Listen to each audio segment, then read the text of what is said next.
Un, deux. Voilà, on y va. Bonjour à tous, bienvenue donc ici au Robert. Vous êtes bien en Martinique en ce samedi 5 mars pour vivre sur l'antenne de Caraïbes Sport. Donc n'hésitez pas à vous connecter. C'est Caraïbes Sport, donc en passant par le Facebook. Et là, on va se retrouver donc en direct pour cette deuxième étape longue de 132 km. D'abord, vous avez remarqué que je ne suis pas tout seul. On le salue, il était déjà présent avec nous hier lors du contre-la-montre. Bonjour Christopher.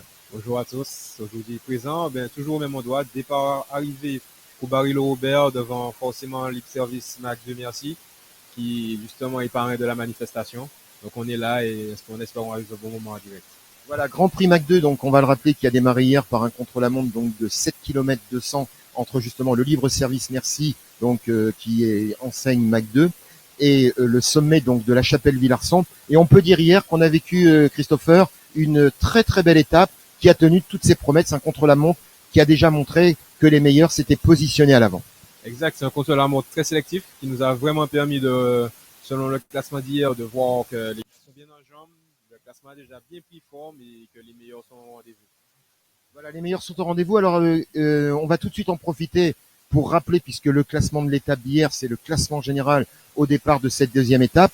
Alors, tout de suite, avec vous, Christopher, on va donner les 5 premiers du classement de l'étape hier, donc les 5 premiers générales à la fois, et on parlera également des juniors, puisque les juniors aujourd'hui courent avec les seniors. Alors, qui a gagné et quel était son?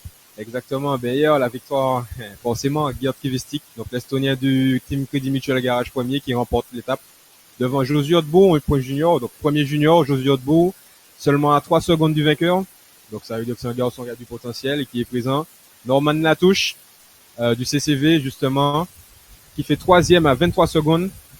Puis Pierre Bureau du Madina Baker, 4e, qui a fait une belle montée. Pierre Bureau, 5e, Kylian Langer de la Jeunesse Cycliste 221 Puget, qui est arrivé en 5e position.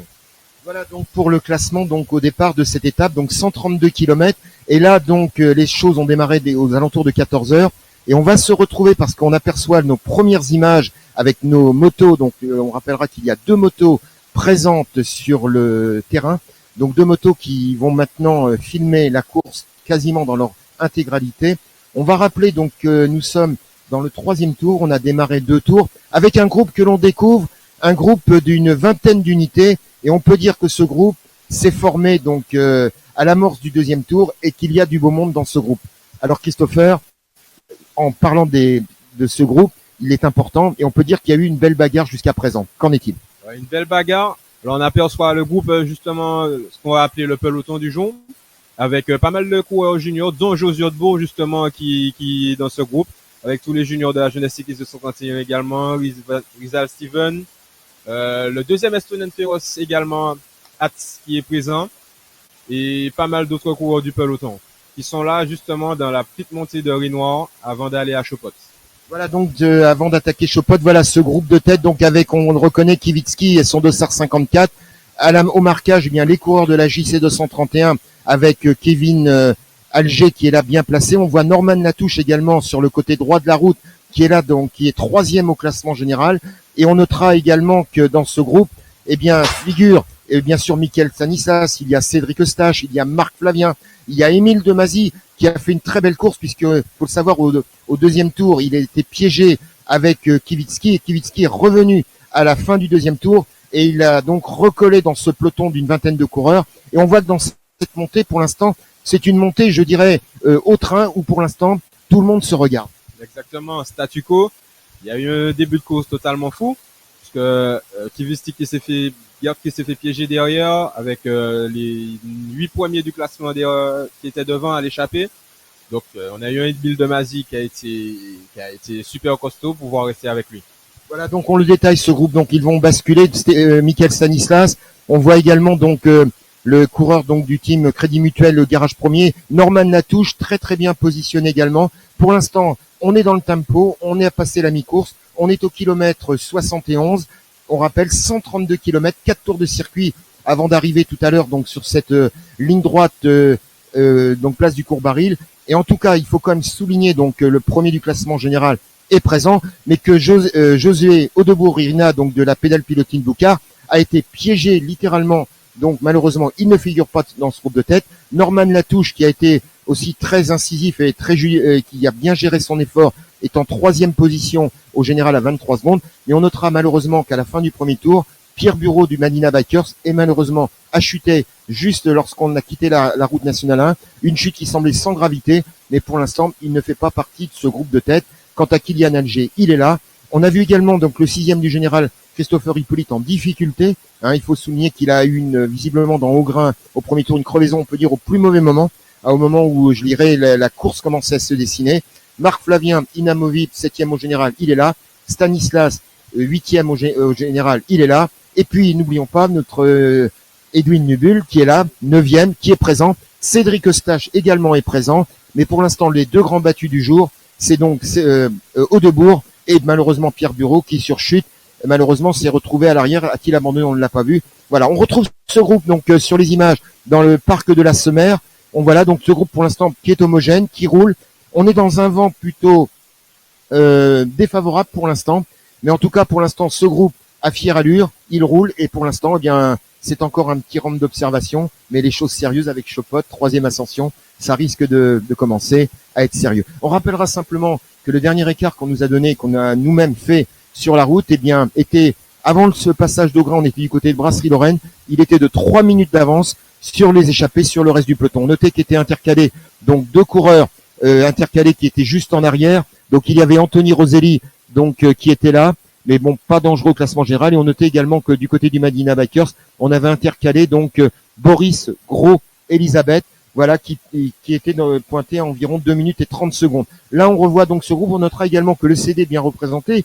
Jonathan Itinéraire est là, Thierry Rago est là, et Jean-Emmanuel Laurando, qui a été l'auteur de l'échappée avec donc Michael Laurent. Donc ce sont des coureurs qui ont lancé les offensives très tôt et qui ont été repris par ce groupe de chasse, renforcés ensuite par Gerd Kivitsky, qui a fait, on peut le dire, il a fait une belle remontée à la pédale en emmenant malheureusement avec lui, mais heureusement pour le CCV, un certain Émile Demazy. Exact. Kivitsky qui a pu compter sur ses équipiers derrière. Ils ont fait une belle course d'équipe. Ils ont laissé l'échapper un peu à 35 secondes. Ils se sont fait avoir un peu. Donc il a tout de suite remobilisé ses équipes une fois qu'ils sont revenus à 10-15 secondes. Il a fait le bon costaud Émile Demazy qui a su s'accrocher parce que à ce moment-là, il y avait les watts, il était présent. Donc dommage Pierre Bureau absent parce que le Madinina pouvait compter sur 2 coureurs. Donc Marc Flavien et Pierre Bureau qui pouvaient jouer le général. Voilà, on retrouve maintenant notre groupe de tête dans la montée de Chopot. Nous sommes au pied de Chopot avec notre caméra donc qui s'est bien positionné. Alors pour l'instant, c'est une montée au train. Alors qu'est-ce qu'on peut dire de Chopot? Là pour l'instant, on monte au train. Chopot n'est pas une côte, bon elle est souvent classée 3e catégorie, mais elle a quand même une particularité, c'est qu'elle est piégeuse parce qu'on arrive à Chopot par des virages et là il peut se passer beaucoup de choses, mais Chopot n'est pas, je dirais, un mur insurmontable. Exact. Chopot, c'est un moment de concentration. Il y a la descente qui est très technique juste avant. Donc c'est se remobiliser après la montée, faire la descente et rebasculer pour la montée de Chopot. Donc faut rester concentré.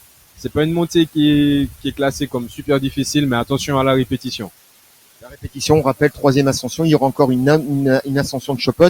Et Chopot peut-être être un tremplin intéressant pour des coureurs qui auront envie de tenter une offensive. En tout cas, ce qui est sûr, c'est que pour l'instant, le groupe de tête, voilà, il escalade, on les aperçoit. Ah, ils vont revenir. C'est vrai que du côté de Gilles, que l'on salue bien, voilà, on vire sur la partie à droite. Là, on est avec le groupe, le gros peloton. Voilà le peloton, donc on va dire peut-être débattu maintenant, là qui est en train de souffrir avec ces gens, voilà, coureur du Madina donc qui est légèrement lâché. On a Johan Dibandi également en légère difficulté. Ce groupe tout à l'heure, Marvin Ventura également, les coureurs de la PP donc avec José Audebourg-Rina, alors que les autres arrivent pratiquement près du sommet. On est pratiquement à 3 minutes d'écart. C'était le dernier pointage. On aura peut-être d'autres écarts. On attend bien sûr qu'on puisse nous en communiquer. Mais en tout cas, pour l'instant, le groupe de tête monte au train avec tous les hommes forts. Et puis Kivitsky, pour l'instant, qui a réussi à récupérer aussi voire 2 coéquipiers. Donc, il n'est pas seul, mais il a vraiment fait l'effort seul en solitaire pour se rattraper des hommes de tête. Et là, on voit qu'il est vraiment très costaud.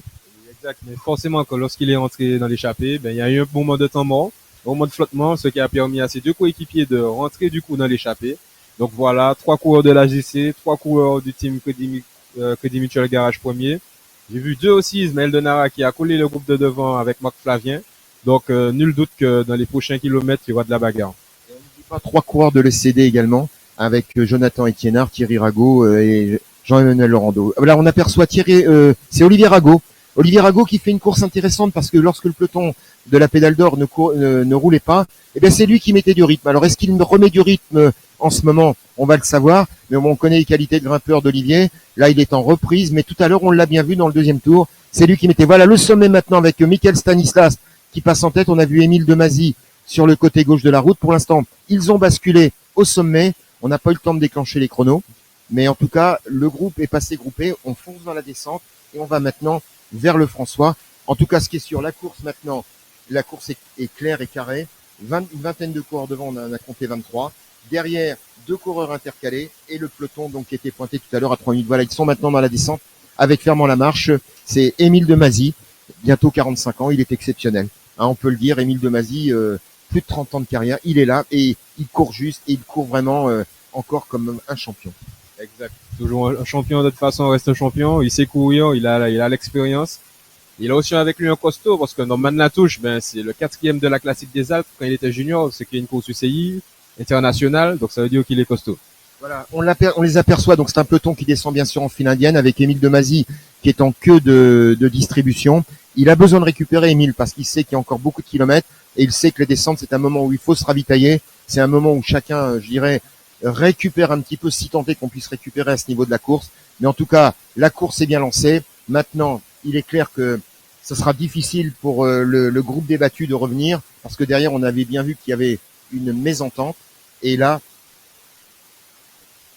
voilà. Donc on s'excuse, il peut y avoir par rapport à la qualité du réseau quelques coupures. Nous, dès que l'image est là, on intervient. Mais en tout cas, pardonnez-nous, c'est vrai que il faut gérer ce problème de réseau. En tout cas, on essaie d'avoir de bonnes images. On va peut-être retrouver une configuration un petit peu plus rapide dans quelques instants. Restez avec nous. En tout cas, nous, on va vous faire vivre tout ce qu'il sera possible de vous faire vivre en direct ici sur cette ligne d'arrivée. On rappelle Caraïbes Sport.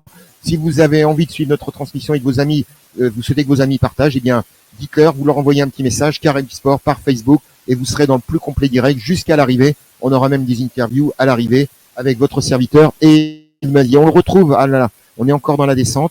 Visiblement, c'était juste avant d'arriver au François. On va donc les retrouver, bien sûr, dans quelques instants.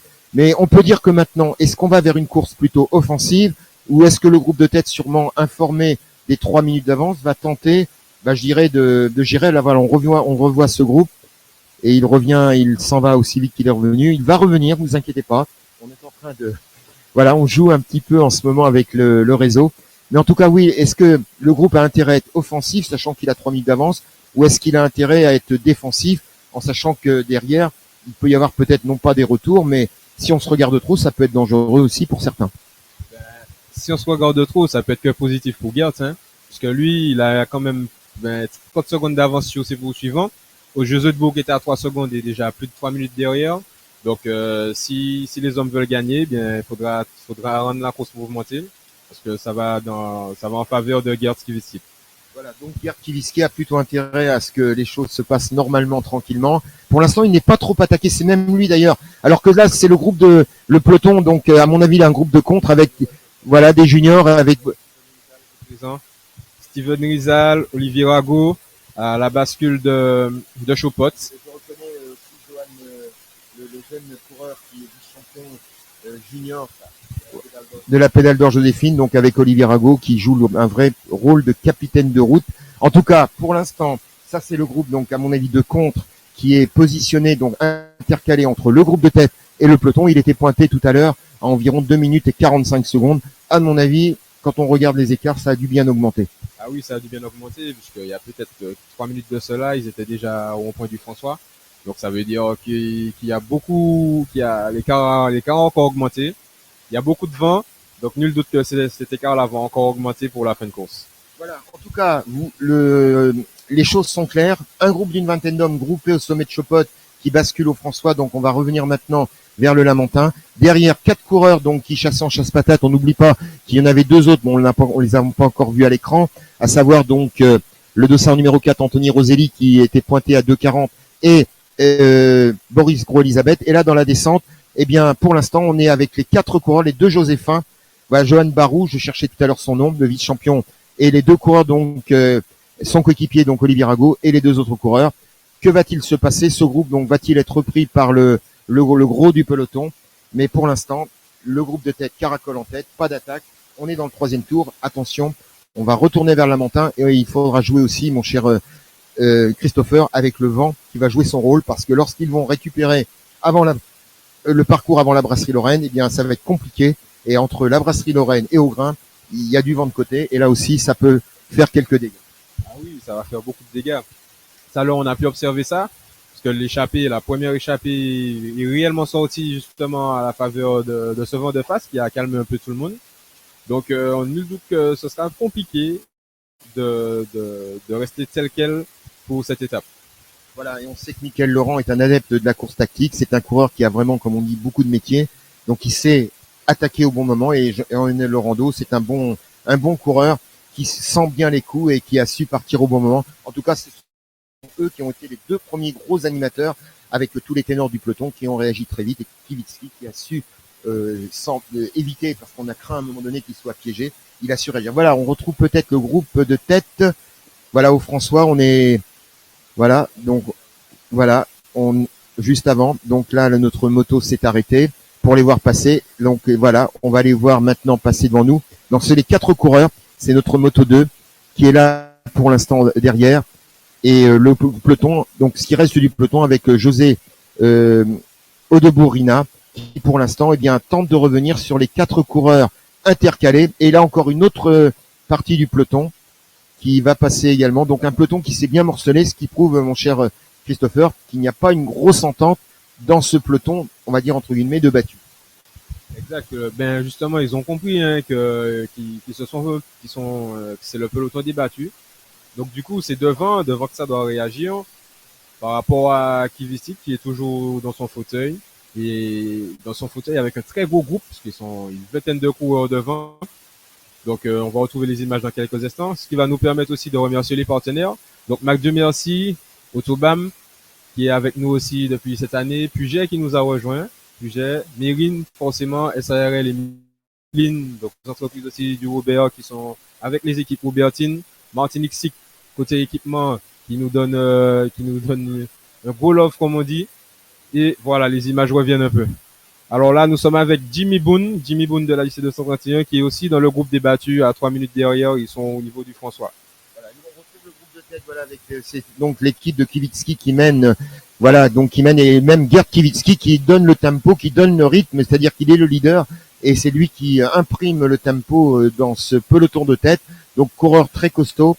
Maintenant, on rappelle les écarts. Latouche, donc Norman Latouche du CCV, deuxième à 23 secondes. Maintenant, puisque malheureusement, José Odebourina est un petit peu en difficulté. Quant à Kylian Alger, il est en embuscade aussi, lui, à 28 secondes. Et la JC 231, pour l'instant, est sur le podium virtuel, puisque cinquième, alors sachant que le troisième est malheureusement Norman Latouche est là, mais que le deuxième et quatrième, malheureusement, sont à l'arrière. Eh bien, pour l'instant, le podium virtuel, c'est Kivitski, Norman Latouche et Kylian Alger. Donc, c'est tout bénef pour la JC 231, qui, pour l'instant, virtuellement, a sa place sur le podium en ayant bien positionné Kylian. Voilà, on voit Gerd Kivitski maintenant qui est là, qui donne du rythme et du tempo. C'est vrai que là, il s'expose parce que quand il mène quand même pour les autres sont quand même plus tranquilles entre guillemets, et donc là, il peut quand même se faire attaquer. Exact. Il s'expose, mais ça veut dire qu'il a une grosse confiance. Ça veut dire qu'il sait qu'il est en condition, qu'il se sent bien. Donc, il en profite un peu pour justement aider ses coéquipiers, les laisser respirer un peu et prendre un peu ses relais. Et son coéquipier, c'est William Petris, donc qui est un très bon coureur également, qui est là. On note, voilà, Florian René est également dans ce groupe de tête et Geoffrey, voilà, ils sont là.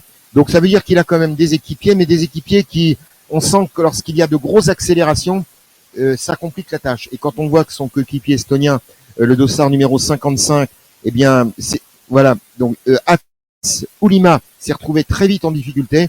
Donc ça veut dire que quelque part, lorsque les choses sérieuses se mettent en route, il se retrouve très vite seul. Et là, ça peut être un handicap. Mais lui, il est solide leader. Pourra-t-il enrayer cette meute? En tout cas, il risque d'être attaqué dans les prochains kilomètres. Exactement. Hier, dans le contre-la-montre, on a très vite compris que c'était un peu limite. Il a fini un peu le contre-la-montre un peu usé. Donc ça veut dire qu'il est pas encore en jambes convenablement. Mais je pense que s'il est venu, c'est qu'il a les qualités, il se connaît et nul doute que d'ici un mois et demi, il sera parmi les favoris. Absolument, surtout quand on connaît, bon, en plus, la prestation qu'il a fait hier, et c'est un coureur qui est coupé, il a fait la scientifique. C'est un garçon qui évolue au niveau continental, quand même. Donc, c'est un garçon qui est arrivé avec une bonne saison. Hier, gagné déjà le contre-la-montre en battant le record. Parce qu'hier, il a battu le record, donc, de cette montée, et il a largement. Alors que là, on retrouve donc un groupe, c'est un groupe encore de coureurs intercalés, avec Had, justement, Oulima, qui est en difficulté, hein, qui n'a pas encore montré grand chose. Voilà, Rizal également, et Marvin Ventura. Donc un groupe qui est quand même, qui était pointé à plus de 3 minutes tout à l'heure. Donc c'est un groupe pour l'instant qui est en chasse-patate et qui aura bien du mal à retrouver le groupe de tête. Exactement. Du mal à retrouver le groupe de tête.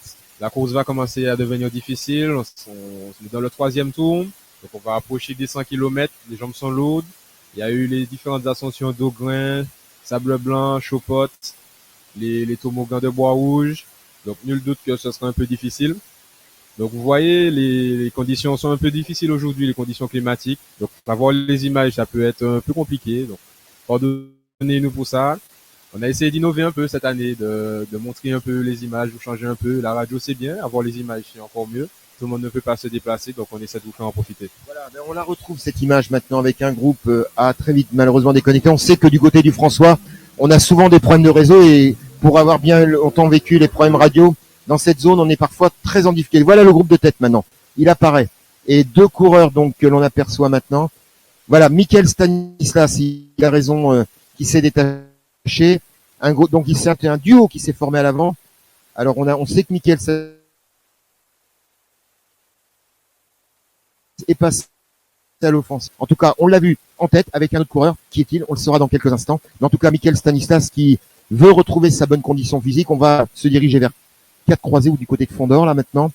Hein, voilà, on est à Fondor, donc ça veut dire qu'on va basculer dans la descente. Voilà, avec ce duo, avec Michael Stanislas en tête et en deuxième et René Florian donc du team Garage, du team Crédit Mutuel Garage Premier passe derrière donc en 3e position Denara donc Ismaël. Voilà donc le coureur du Madina Bikers en intercalé et c'est très bien joué donc tactiquement et ce peloton de tête voilà qui va basculer au sommet de Fondor qui se regarde. Et c'est vrai que ce n'est plus à Kivitsky de rouler, alors que Norman Latouche, voilà, a tenté et a compris qu'il y avait peut-être un léger danger. Il a attaqué et il passe donc tous Fondor groupés derrière.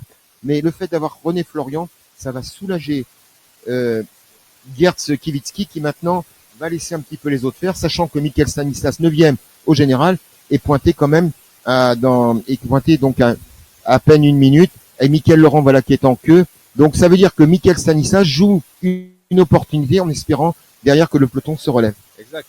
En plus, il est accompagné de Florian René qui est 11e. Donc 11e à 1 minute 10. Donc il y a que 10 secondes, il y a 20 secondes d'écart entre les deux. Donc bon, c'est pas encore dangereux pour Geerts. C'est avec Cédric Eustache qui a fait l'effort, Cédric Eustache qui s'est fait décocher dans la montée. Donc le groupe se casse un peu, ça commence à bouger. Fallait s'y attendre. On va rentrer bientôt dans l'ombre du dernier tour, donc les choses vont s'accélérer. Voilà, on a vu William Mélinard, donc le jeune de l'ECD. Voilà, c'est ça. On revient parce que là, on a dans une partie, en effet, qui a du réseau. On a quitté donc le secteur du François. On retourne sur le Lamentin. On descend d'ailleurs Bois Rouge, souvent à plus de 80 km/h. Et on a vu William Mélinard en queue. Donc on a vu un peloton très très étiré parce que chacun fait sa descente. Et lorsque la descente, là, on est en bas de la descente, eh bien le peloton se reforme. Et là, on va arriver dans une portion beaucoup plus facile au niveau des réseaux et on va vraiment avoir de l'image donc et de la matière à vous donner. Voilà. Malheureusement, on l'a perdu. On va pas dire qu'on revient parce que souvent quand on dit qu'on revient, on repart. Mais on va revenir. Vous inquiétez pas. Voilà. En tout cas, là, on est avec à 4 croisés, donc avec le groupe de intercalé. Olivier Rago qui va passer. José Audebourg, donc le grand battu, on peut le dire, de cette journée. Hein. Et devant, bien Geert Kivitsky. Voilà, le peloton qui est en train de se reformer après la descente, qui va basculer donc du côté de Carrère et ensuite eh bien on va traverser le Lamentin pour revenir du côté donc de la brasserie Lorraine. En tout cas, les choses sérieuses commencent. On voit donc Norman Latouche voilà qui est en train de se refaire. Marc Flavien est là, le coureur également de l'Excelsior, on a un Guadeloupéen avec son dossard donc 190 Matares Mathieu, voilà qui est là dans ce groupe de tête. Il a bien joué le coup et on est à la hauteur donc de l'intersection du bas de Bois Rouge. On va vers le Carrère, on est dans le 3e tour. un peloton reformé, mais avec Michael Stanislas et René Florian qui pour l'instant ont pris la tête et qui pour l'instant semblent avoir creusé un écart, donc qui roule, on va tout de suite le découvrir.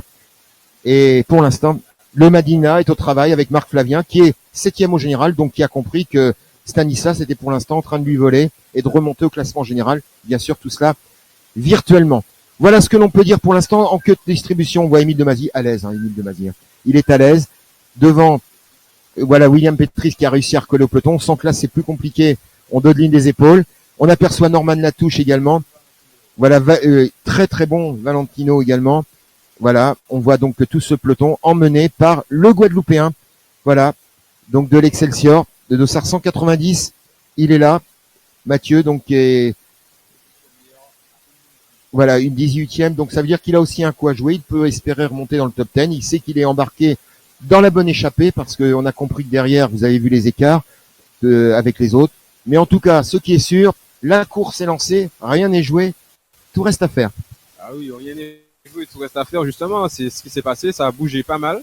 Donc, du coup, Denara qui a collé les deux hommes de tête avec forcément Florian Owen et Michael Stanislas qui s'entendent très bien. Ça tourne.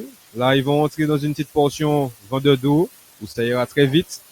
Ils vont dérouler le braquet tout en récupérant un peu. On va rappeler que Ismaël Denara joue quand même une bonne carte. Il est 25e de l'étape, mais à 1,45. Donc, il joue le rapproché. Donc, pour lui, c'est quand même, je dirais, un coup intéressant à jouer. Donc là, on est dans une position où, pour l'instant, les trois coureurs ont intérêt à rouler, mais Michael Stanislas, eh bien, avec son dossard numéro 5, est quand même à 46 secondes. Donc lui, il est peut-être virtuellement en train de prendre le maillot si l'écart, bien sûr, se creuse. Quant à René Florian, eh bien, lui aussi a tout intérêt à rouler puisque René Florian, il est 11e à 1,10. Donc ces trois coureurs, pour l'instant, on est d'accord. Là, on est maintenant retourné sur la route qui nous ramène à l'aéroport. On voit qu'il y a du rythme, du tempo. On est à plus de 50 km/h. Et là, c'est des relais courts. Donc chacun met la main à la pâte et c'est tout bénef pour l'échappée. Exact. Chacun met la main à la pâte. Ils ont tous compris l'intérêt, puisque quand même ils sont tous les deux à moins de 2 minutes. Florian René qui va profiter un peu de l'avance. Michael Stanislas qui veut profiter justement que Florian René soit là. Donc il est sûr que Geert derrière il va pas encore bouger. Donc justement on va rentrer dans le dernier tour. Donc rien ne dit que Geert va pas faire le bond de derrière vu les jambes qu'il a. Donc pour le moment ça se passe bien. Profitez des images pendant qu'on en a justement. Avec le soleil, là, on a Mathis Marem à l'image. Donc, c'est le groupe de derrière. Mathis Marem à la montée de Fondor. C'est un groupe de battus. Ouais, le groupe des battus. Avec... Il faut savoir que le peloton a explosé littéralement derrière. On a vu José Odeborina, c'est-à-dire que chez chacun pour soi et Dieu pour la compagnie. Là, on voit le dossard 26, c'est pareil, il était intercalé tout à l'heure, mais on va voir vraiment derrière des petits groupes. Alors, on rappelle la situation, 3 hommes en tête. Donc, qui vont terminer le 3e tour. On rappelle leur nom, Michael Stanislas, donc, de la JC 231. Le René Florian du team Crédit Mutuel, garage premier. Et puis Ismaël Denara avec son 227. Voilà, on va quitter maintenant la route qui nous mène à l'aéroport. On va rentrer dans la commune du Lamentin. Et on peut dire que ces 3 coureurs-là, pour l'instant, ont pris une option intéressante tactiquement parce qu'ils jouent la remontée générale. Maintenant, on va mesurer l'écart. Comment va réagir le groupe, le gros groupe avec Kivitsky. Kivitsky, on l'a compris, ne va pas mener. Mais que va-t-il se passer derrière? Notre moto s'est arrêtée, donc on va tout de suite détailler un petit peu tout cela. Mais en tout cas, pour l'instant, tactiquement, c'est bien joué. Alors que le groupe des battus de José Odeborina, il est donc dans la descente de Bois-Rouge. Donc vous voyez, un très très gros écart. C'est vraiment un groupe de battus. José Debourg qui montre de très bonnes dispositions parce qu'il gagne les contre-la-montre, il est sur les podiums. Mais dès lors qu'on est dans une course en ligne, eh bien, je dirais que la tactique reste encore à découvrir, à réinventer. Voilà. La moto et le groupe, donc, avec 2 coureurs. Voilà, le groupe, voilà, c'est Jordi Joseph Auguste qui est là. Et tout le groupe, donc, on peut dire que quand même l'écart est quand même intéressant. À mon avis, on n'est pas loin de la minute à ce niveau-là. Donc, cela veut dire qu'il faudra surveiller les écarts entre le trio de tête et ce groupe, donc Kivitsky, donc qui est le groupe donc des leaders avec les principaux prétendants au podium et à la victoire. Et derrière, eh bien, c'est un peu chacun pour soi, Dieu pour la compagnie. Des petits groupes se forment. Mais c'est vrai que là, il y a une mésentente totale et ils arriveront malheureusement comme ils le pourront. Mais tactiquement, là derrière, c'est plutôt, ça va être compliqué. Ça va être très compliqué derrière. Justement, ça va être intéressant de voir qui va prendre la chasse en main derrière les 3 hommes de tête. D'ailleurs, Michael Stanislas, Florian René et Denara. On va voir si Kivitsky qui va laisser l'écart se faire aussi. On voit à l'écran Norman Latouche qui, avec Émile Demazy, forcément, ils ont forcé un peu de réagir. Norman Latouche, il me semble il est troisième à 25 secondes. Donc, Michael Stanislas, c'est forcément un danger pour lui. Florian René aussi. Donc, il sera obligé effectivement de réagir avec les hommes du Madinina. Donc, c'est ce qu'ils font à l'image, hein. Tout le monde enfile l'indienne, le vent souffle, les forêts rudes. Ils vont entrer bientôt dans un vent de face. Ça sera trois quarts face au niveau du Palais des Sports. Donc, ça va être intéressant de voir ça. Voilà. En tout cas, ce qui est sûr, c'est que avantage pour l'instant aux échappés. Pourquoi? Parce que l'écart, ils sont en train de le creuser. Eux, ils roulent, ils se posent pas de questions. Et derrière, on sent que ça roule, mais ça se regarde. Donc, cela veut dire que les écarts vont être essentiels. On est à la hauteur du pont vert avec le groupe Kivitski. Donc, ça veut dire qu'on est déjà rentré dans le Lamentin, pratiquement au niveau du Palais des Sports pour le trio de tête. Mais là, il est clair que avantage aux échappés. Mais attention, le trio va être désavantagé par le vent de côté. Mais tout va se jouer, à mon avis, au niveau du peloton Kivitski, savoir qui roule et qui prend la chasse à son compte. Parce que si l'aventure, il se regarde, c'est bénéfique pour l'avant. Par contre, si derrière, tout le monde décide de réagir, ça risque quand même de faire de mal. Mais Kivitski est dans une position où, pour l'instant, il n'a pas à tracter ce peloton comme il le faisait tout à l'heure. Donc, pour lui, c'est quand même une position intéressante. On revient avec ce groupe de tête et on voit, eh ben oui, c'est Norman Latouche. Il a compris que lui, il est obligé de réagir. Et là, malheureusement, il n'a qu'Émile Demazy avec lui, mais il est obligé de faire la course parce que c'est pas Kivitski qui, pour l'instant, va rouler. Alors qu'il y a peut-être un coureur est déjà sorti à l'avant. Notre moto est en train de se rapprocher. C'est Marc Flavien, voilà. Marc Flavien qui a compris qu'il avait un bon coup à jouer, que ça se regardait. Et Marc est quand même 7e au général. Lui aussi a une carte à jouer. Alors que si notre moto peut avancer, voilà, Marc Flavien, donc dans son beau style, il revient en forme. Marc, il est impérial, il court juste, il fait pas d'erreur. Et devant, eh bien, c'est le coureur de l'Excelsior qui, pour l'instant, n'est pas dangereux, mais qui a compris qu'il y avait du marquage dans le peloton et qui a dit, moi, je joue ma carte. Il y a quelque chose à prendre. On montre le maillot et on sait que les Guadeloupéens, quand ils ont la jambe, ils sont offensifs. Voilà, on a passé le giratoire du Palais des Sports. On va passer sur la ligne d'arrivée du Tour de la Martinique, mais dans l'autre sens. Ça vous rappelle sûrement quelques souvenirs. On est dans cette belle ligne droite, voilà, que l'on empruntera surtout les derniers jours du Tour de la Martinique et on connaîtra un très beau vainqueur. Quel sera-t-il? Le ouf de soulagement pour tous ceux qui terminent ce tour. Mais en tout cas, les trois hommes de tête avec Marc Flavien intercalés. Quelle va être la réaction du peloton? On sent que derrière, c'est pas très organisé et que chacun y va individuellement. Donc attention, course à suspense en perspective. Ouais, ça amène une course qui sera assez décousue. Que chacun a compris l'intérêt qu'il a. On va entrer dans le dernier tour bientôt. Donc ça veut dire que les jambes sont déjà quand même lourdes. Le groupe est beaucoup moins homogène. Là, on voit déjà sur le pédalage des hommes qui en ont un peu plus sur la pédale. Donc tant mieux. Là, vent de face, les trois hommes de tête au niveau de la gendarmerie du Lamentin. Donc ça veut dire qu'il y a un petit écart. L'écart est peut-être un peu réduit. Je pense qu'il y a entre 25 et 30 secondes entre le chapeau et les hommes de derrière. Voilà. Alors les écarts vont être importants. Alors c'est vrai qu'on n'a pas de commentateurs sur les motos pour nous donner les écarts, mais si des personnes veulent nous envoyer les écarts, j'en ai parlé à quelques supporters férus de vélo.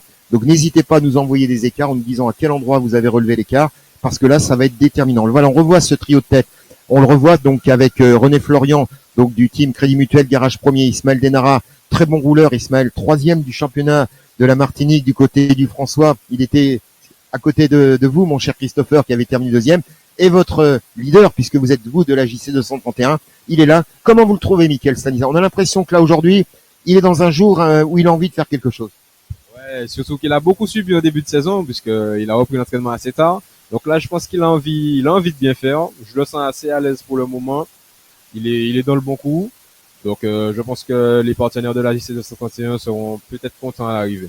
Oui, d'autant que c'est votre club qui organise. On rappelle que c'est une organisation JC 231, Grand Prix Mac 2. On salue Michael Liora, le gars qui est là. Donc, le patron de Mac 2. On l'aura peut-être tout à l'heure. C'est un passionné de vélo. En tout cas, il suit sur grand écran parce que si vous venez sur la ligne d'arrivée, il y a le grand écran. C'est comme en Guadeloupe. Vous pouvez venir directement le voir sur la ligne d'arrivée. Et on voit le groupe Marc Flavien, le duo donc de Marc Flavien et le coureur guadeloupéen qui est là et qui semble revenir. Mais attention, le peloton réagit. Et derrière, eh bien, il y aura sûrement jonction entre ce duo, Marc Flavien et ce Guadeloupéen. Alors qu'en fermant là, voilà, Romuald Fabien, donc voilà, avec le coureur, donc c'est le 70, Jean-Emmanuel qui était l'auteur de la première échappée, et Émile Demazy, que l'on n'oublie pas, qui est là, qui se refait un petit peu une santé en queue de groupe. Donc on va se rapprocher maintenant de la brasserie Lorraine avec un vent qui n'est pas favorable, mais voilà, on se relève et c'est là où c'est important. Gerd Kiewicki ne va pas mener, donc voilà. Eh bien, Latouche a compris, voilà. Il en remet une couche, comme on dit. Ce Norman Latouche, coureur breton très incisif, qui vraiment joue toujours les animateurs, les baroudeurs. C'est un breton, donc il ne lâchera jamais rien. On connaît la pugnacité, le côté teigneux de tous les Bretons. Bernard Hinault n'était pas breton pour rien non plus.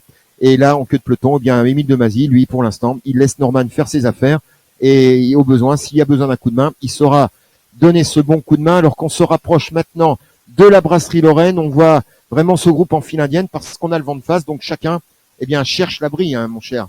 Hein, il s'abrite et Norman Latouche qui fait un gros boulot avec Kiewicki, bien sûr, qui est là, puisqu'on rappelle Norman Latouche, 3e du classement général, et Gerd Kiewicki, leader. Donc là, vraiment, il y a une course au marquage. L'un ne partira pas longtemps sans l'autre. Kiewicki qui Gerd qui court très intelligemment. On voit qu'il a de la lucidité. Il laisse faire forcément Stanislas qui est bon à 1 minute de lui, donc il s'affole pas. Donc forcément, ça dérange Latouche qui justement lui il veut se battre pour ne pas que la remontée au général de Michael et Florian Wayne se fasse. On voit que c'est la guerre des nerfs qui a commencé en vrai. Là, on est à l'arrière de course avec exactement. On n'a pas passé pont vert avec Marem Florian. Ça, c'est le groupe de Hautebourg Joserina directement à l'écran. Alors, on voit qu'ils se sont quand même un petit peu regroupés dans la partie, je dirais, plus roulante. Les groupes, chacun voit l'autre. Donc, on sent quand même que ces groupes à l'arrière, je dirais, essaient de retrouver une cohésion en se rapprochant, parce que c'est vrai qu'on progresse plus facilement quand on est nombreux que seul. Voilà. Et il s'est fait reprendre donc Geoffrey Valide, donc du team Crédit Mutuel Garage Premier, donc il va bien se repositionner au chaud. Et c'est les coureurs de la pédale d'or Joséphine avec Olivier Rago et Johan Barou qui mènent le tempo. Eux, ils sont là, c'est leur reprise de compétition. Ils font la course et ils la font derrière, mais pour l'instant, tous les deux ont le mérite de disputer. Voilà, ils sont 5. Voilà, on les retrouve maintenant. Et là, cela veut dire qu'il y a eu jonction entre les 3 hommes de tête et Marc Flavien qui est revenu, donc 2 coureurs du Madina en tête. C'est très bien joué sur le plan tactique avec Ismaël Demara, voilà, qui emmène ce groupe avec Marc Flavien dans la roue. On va rentrer dans le giratoire Brasserie Lorraine. Michael Stanislas est là, René Florian est là, et Mathieu Maltarès, donc de l'Excelsior, le club donc cher au président Frédéric Théobald. Eh bien, ils sont là tous les 5. Et là, pour l'instant, c'est plutôt avantage parce que ce groupe-là, il va rouler. Et quand on est 2 du Madina, on a envie de faire la course. Exactement, surtout quand il y a Marc Flavien. Marc Flavien, quand même, c'est une personnalité du cyclisme. Il a terminé 2e du Tour de Martinique en 2011, 3e en 2013. Donc c'est un gars qui sait courir, qui a l'habitude de la course, qui va vite au sprint. Il a fait un petit passage quand même dans le niveau espoir, division nationale 1. Donc c'est un gars qui connaît le vélo. Et voilà, ils sont à Brasserie-Lorraine. À Brasserie-Lorraine, donc vont de face, ça s'entend. On voit que le Madinina a pris les choses en main. Donc Florian Wayne justement qui se repose un peu derrière. Il a pas forcément roulé avec Marc justement qui est devant eux au général. Donc Michael non plus. Donc il laisse faire le boulot. Donc c'est vraiment la guerre des nerfs. On regarde qui craque le premier. Voilà, en tout cas, duo rappel de tête, donc qui a passé le giratoire Brasserie Lorraine. On se dirige vers Sarro. Donc avec les 2 coureurs du Manina en tête de distribution. Donc Marc Flavien, Ismaël Denara qui assure l'essentiel du travail. Michael Stanislas est là. René Florian, bien sûr, du team Crédit Mutuel Garage Premier qui joue le rôle d'équipier, donc il va pas mener. Et puis Mathieu Maltarès qui s'est invité là et qui pour l'instant, visiblement, lui, il regarde les autres. Il a fait l'effort pour rentrer. Mais en tout cas, pour l'instant, c'est Madina qui a pris la course à son compte. On va rentrer dans la partie un petit peu plus difficile parce qu'on va monter, descendre et on va repasser au grain pour la 3e fois. Mais c'est vrai que pour l'instant, ce groupe virtuellement est en train d'amener gentiment. Donc Marc Flavien est en train de faire une belle remontée et puis Michael Stanislas fait également une belle remontée. En tout cas, ce qui est sûr, c'est que le Madina a pris la course à son compte. Dommage pour eux qu'ils aient perdu Pierre Bureau, mais c'est vrai que Marc, qui joue très bien tactiquement, qui fait très peu d'erreurs dans les courses, qui est très lucide de la tactique de course, pour l'instant, il a compris que c'était maintenant ou jamais. Mais attention, Michael Stanislas est là et pour l'instant, on ne le voit pas beaucoup rouler alors que le peloton, oui, lui, il est encore bien à l'arrière. La gendarmerie, c'est le peloton débattu. Voilà, Jimmy Boone, on a Rizal, on a Laurent Jean-Emmanuel, Geoffrey Valide, Irilo Grégory, Mathis Marem, on a Nubul Owan, on a qui d'autre? On a pas mal de juniors, José Hautebourg, On a José Hotbo et les coureurs, des très bons coureurs de l'UCS justement, où il y en a un qui fait pas partie de l'effectif sur la course et il a gagné les 2 premières de la course. Voilà, Lilian Marie-Catherine et également donc ce groupe de contre avec les, comme on dit, les petits roses de la pédale d'or. Olivier Rago qui fait une belle course, c'est un grimpeur, mais Olivier, il ne rechigne jamais à la tâche. Et José Odeburina qui est là, le grand battu de cette journée malheureusement. José Odeburina, mais bon, on sait qu'il est jeune, il est junior, il a encore toute la carrière devant lui. Va-t-il enfin comprendre des fois certaines tactiques? Parce que comment peut-on laisser partir tous les favoris en restant à l'arrière? C'est un jour, il faudra qu'on comprenne un peu ce qui se passe à ce moment-là. Hein, il suffit pas de regarder les autres, il faut être offensif au moment où c'est voulu. Donc en tout cas, ce groupe navigue très loin. Les autres arrivent à Sarro, alors que là, on n'a pas encore passé de giratoire Brassy-Lorraine. Il y aura de gros écarts à l'arrivée pour les battus. De gros écarts pour les battus, ça c'est sûr. Ils sont déjà pas loin des 5 minutes. Il reste encore une bonne quarantaine de kilomètres, même un peu plus. Ils n'ont pas encore passé les toboggans d'Augrain, Chopot, donc ça va encore causer de l'écart. Donc il y a le coureur de l'Excelsior qui sent un peu l'étape. Il va dans le bon coup. Les images sont revenues, ils sont à Thilo.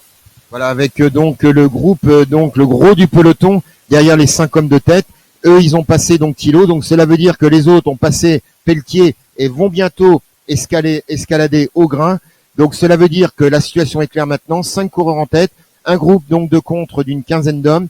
Les hommes forts, Kivitsky dans ce groupe donc de contre, avec René Florian qui est à l'avant. On a vu Michael Laurent pour l'instant qui pense à la récupération parce que on a l'impression, n'oublions pas, 132 km.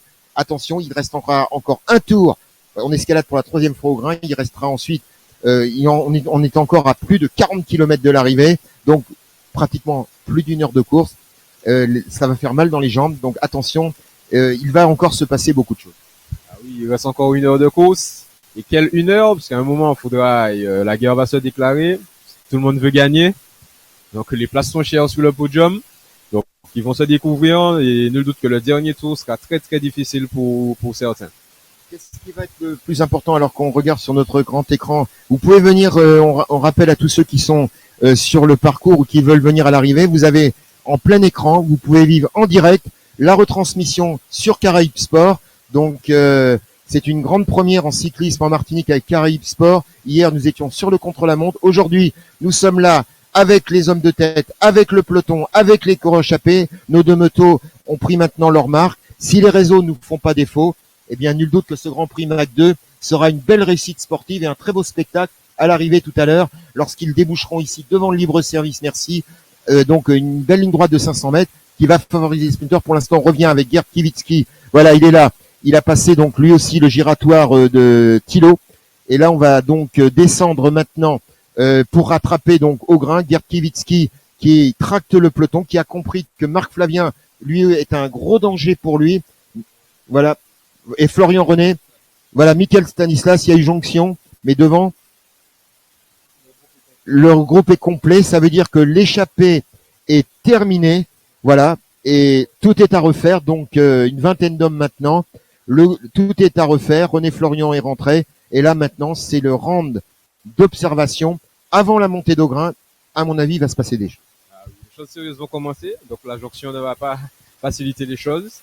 Je pense qu'ils sont prêts pour la guerre. J'ai vu que Geerts, il a montré encore qu'il est costaud, qu'il a les jambes et qu'il est confiant, qu'il est premier au général et qu'il veut le rester. On a la JC 231 représentée avec trois costauds. Le Madinina qui a montré aussi qu'ils sont venus pour gagner. Donc, je pense que la bagarre sera belle à Augrain. On a hâte de voir les images. Pour le moment, on est avec le groupe de derrière qui passe Brasserie-Lorraine maintenant, justement. Le groupe de, Josué Hotbo, qui se sont regroupés. Ils ont compris que maintenant, c'est la course se passe devant. Donc, ils vont gérer pour rentrer comme ils peuvent. Statu quo dans le vent, parce que là, ils commencent à rentrer dans la partie la plus ventilée. Les hommes de tête, je pense qu'à l'instant là, sont au pied de la montée. Voilà, ils commencent avec Gerd toujours en patron. Norman Latouche à côté. Jordi Joseph Auguste. Kylian Alger, Michael Stanislas. Qui aussi le Valentino de Winner Team qui nous fait une superbe course. Statu quo. Gerd qui regarde, qui observe. Un groupe pratiquement de 15 coureurs quand même. Oui, pratiquement la vingtaine de coureurs puisqu'ils étaient 5 tout à l'heure devant. Mais c'est vrai que ce round d'observation peut peut-être profiter à un troisième larron. Maintenant, on a l'impression qu'on se jauge. mais qu'on ne laissera plus partir n'importe qui. Ah oui. Quand on fait une erreur une fois, on essaie de pas la refaire. Donc maintenant, il observe, il s'est placé de façon à pouvoir justement voir qui attaque. Jordi Joseph Focus qui est à l'affût, qui est à domicile, hein, il a envie de bien faire aussi, et il a les capacités pour le faire. Kylian Alger qui observe un peu. Michael Stanislas qui remonte le groupe. Vous voyez, Jordi Joseph Auguste qui est prêt, il observe. On sent qu'ils ont des fourmis dans les jambes, qu'ils ont envie d'en découdre. Le terrain y est propice. Parce qu'il y a du pourcentage. Je pense qu'on est sur une course qui n'est pas loin des 1600 mètres de dénivelé au total, je pense. Donc, mine de rien, ça fait une belle course de montagne. Le coureur de l'Excelsior qui, lui, il essaie de faire la course parfaite. Lui, je pense que la victoire d'étape, il est Erdal Fabien. Erdal Fabien qui met le premier. Il va le premier. Erdal Fabien qui a senti qu'il est bien. Et personne n'y va pour le moment. Erdal y va tout seul. Gerd, s'il regarde, il sait qu'il y a une minute et des poussières sur Erdal, il s'affole pas. Donc on verra ce que ça donne. Derrière, statu quo. Donc maintenant, un nouvel homme en tête. Erdal Fabien au milieu d'Augrain. Voilà, donc au grain avec, on remarque un nombre public hein, qui est venu encourager, c'est-à-dire que le public est revenu, on les voit maintenant, hein, ils occupent une bonne partie aussi de la moitié de la chaussée. Fabien Erdal, voilà, qui va passer au sommet dans quelques instants. Alors bien sûr, on va ravitailler les coureurs, on va les encourager, les applaudir, et c'est vrai que là, c'est très motivant pour un coureur parce que il est en tête, il va basculer, et lorsqu'il bascule au sommet, après on descend très vite, mais on a l'impression que le peloton est capable de revenir encore à tout moment. Oui, le groupe de derrière est capable de revenir. Hein. Il y a Norman Latouche qui a montré qu'il a les jambes. Et qui est Gertz aussi qui montre qu'il a les jambes. Il laisse reposer un peu Florian René qui vient de se faire reprendre. Donc je pense que là, ce sera, s'ils font la jonction, je pense que là, le pire est à venir pour les autres. Voilà, le sommet maintenant le sommet, donc dans quelques instants, on a un léger arrêt, mais le grand écran lui fonctionne. Fabien Erdal, donc, qui va passer au sommet maintenant. Une petite poignée de secondes. Avec il y a quoi, une dizaine de secondes, donc là tout est possible, reste à faire. Gerd Kivitski est là, Norman Latouche est là, Michael Stanislas est là, Kylian Alger est là, bien positionné, Michael Laurent léger retrait. On voit également on a Jonathan Etiennard qui est là, et maintenant on bascule dans la descente. Ça va être un temps très important pour la récupération. Ouais, très important pour la récupération parce qu'après il y a tout le plat où le vent n'est pas favorable. Donc avant d'entamer la montée de Sable Blanc et de Chopotte, donc là, cette descente-là serait importante pour la récup, profiter de boire, manger. On approche les 100 km, donc c'est le moment de ravitailler.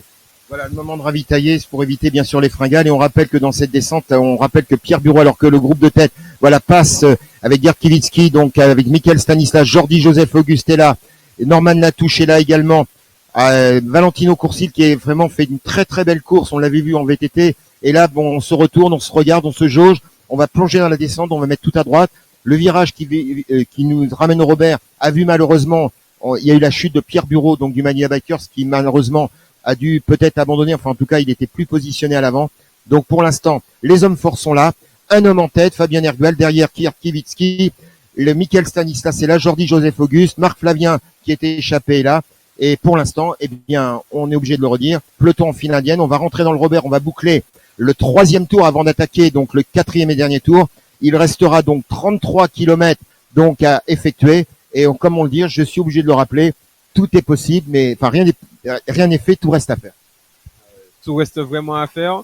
Ben après plus de 80 km, la course n'est toujours pas jouée, toujours pas dessinée. Certes, il y a un groupe avec les hommes forts, mais lequel de ces hommes forts va pouvoir prendre l'ascendant sur les autres, on ne le sait pas encore. Voilà, on est exactement au 99e kilomètre. Le tour fait 33 km. On a bouclé le 3e tour. Et Fabien Erdal, pour l'instant, qui semble creuser l'écart. Hein, et voilà, il rentre maintenant dans ce virage à droite, là où malheureusement Pierre Bureau est tombé tout à l'heure. Bon, sans gravité, on le rassure tout le monde. Mais en tout cas, ça va très vite. On va basculer à la hauteur du stade. On va virer à droite. Et là, c'est vrai que Fabien Erdal, pour l'instant, est seul en tête. Il n'est pas dangereux potentiellement. Mais Michael Stanislas, bien sûr, va temporiser tout cela. Voilà, on voit maintenant, il est passé. Le peloton qui arrive maintenant, voilà, au rond-point. Voilà, une dizaine de secondes maintenant, peloton du groupe leader avec Fernand Lamarche, Michael Laurent, qui fait une belle course, qui a été l'un des principaux animateurs de ce début de course. On va virer donc à droite et on va retourner donc du côté sur la route du François pour escalader Chopotte. Il peut se passer encore beaucoup de choses.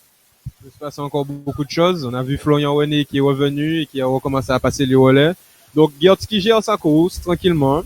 avant que les autres le mettent en danger. Je vois pas mal de maillots jaunes au bord de la route qui ravitaillent. Donc un grand merci aux familles, aux alliés, et aux sympathisants de la jeunesse cycliste de 131 qui, pour cette manifestation, se sont mis à l'œuvre. Voilà, donc Grand Prix Mac 2, vous êtes avec nous sur Caraïbes Sport pour le dernier tour, donc 33 km, avec donc ce groupe de tête et un homme seul en tête, Fabien Ergual. On aperçoit donc c'est Kylian Alger, je crois, voilà, qui demande une voiture. Le ravitaillement va bientôt être fermé, donc il est normal, il faut penser à se ravitailler, à boire surtout. Il a fait chaud, il y a du vent aujourd'hui sur cette route du Grand Prix Mac 2, mais en tout cas, on s'en va vers un dénouement. Les pronostics vont être ouverts. Allez, la question, qui peut l'emporter? Qui peut l'emporter? On vous attend dans les commentaires, justement, vos pronostics. Ce serait intéressant de voir les supporters qui pensent gagner. On voit Jordi Joseph Auguste, Michael Stanislas, les coureurs du team Crédit Mutuel Garage premier qui gèrent. Donc, la caméra qui retourne vers Erdial Fabien qui nous fait un numéro. C'est un coureur qui a un énorme potentiel, un énorme moteur. Donc, ça fait plaisir, il se fait plaisir. On essaie un peu de jouer. Personne ne craque derrière pour le moment. Donc, Gert qui reste toujours paisible. Les coureurs du Madinina qui vont sans doute pas tarder à passer à l'attaque. On rappelle que Fabien Ergual a terminé donc 14e hier à 1 minute et 12 secondes. Donc, pour l'instant, il n'est pas encore dangereux. Mais si d'aventure l'écart se creusait et que le peloton se regarde, Fabien Ergual peut peut-être jouer un rôle d'outsider intéressant. Mais en tout cas, je note que dans vos propos, tout le monde peut encore gagner. Et oui, tout le monde peut encore gagner. Seul, on verra après la montée de Chopot comment ça se dénoue. En tout cas, si les choses restent telles quelles à ce moment-là, Gerd, il n'a pas l'air de se faire de soucis. Oui, d'autant que Fabien Ergual roule, mais par contre, Michael Stanislas, lui, pour l'instant, est au marquage et là peut aussi bénéficier des circonstances de course, puisque c'est pas lui qui va ramener ce coureur de la enfin, il va pas revenir sur Fabien Ergual puisqu'ils sont coéquipiers à la JC. Mais en tout cas,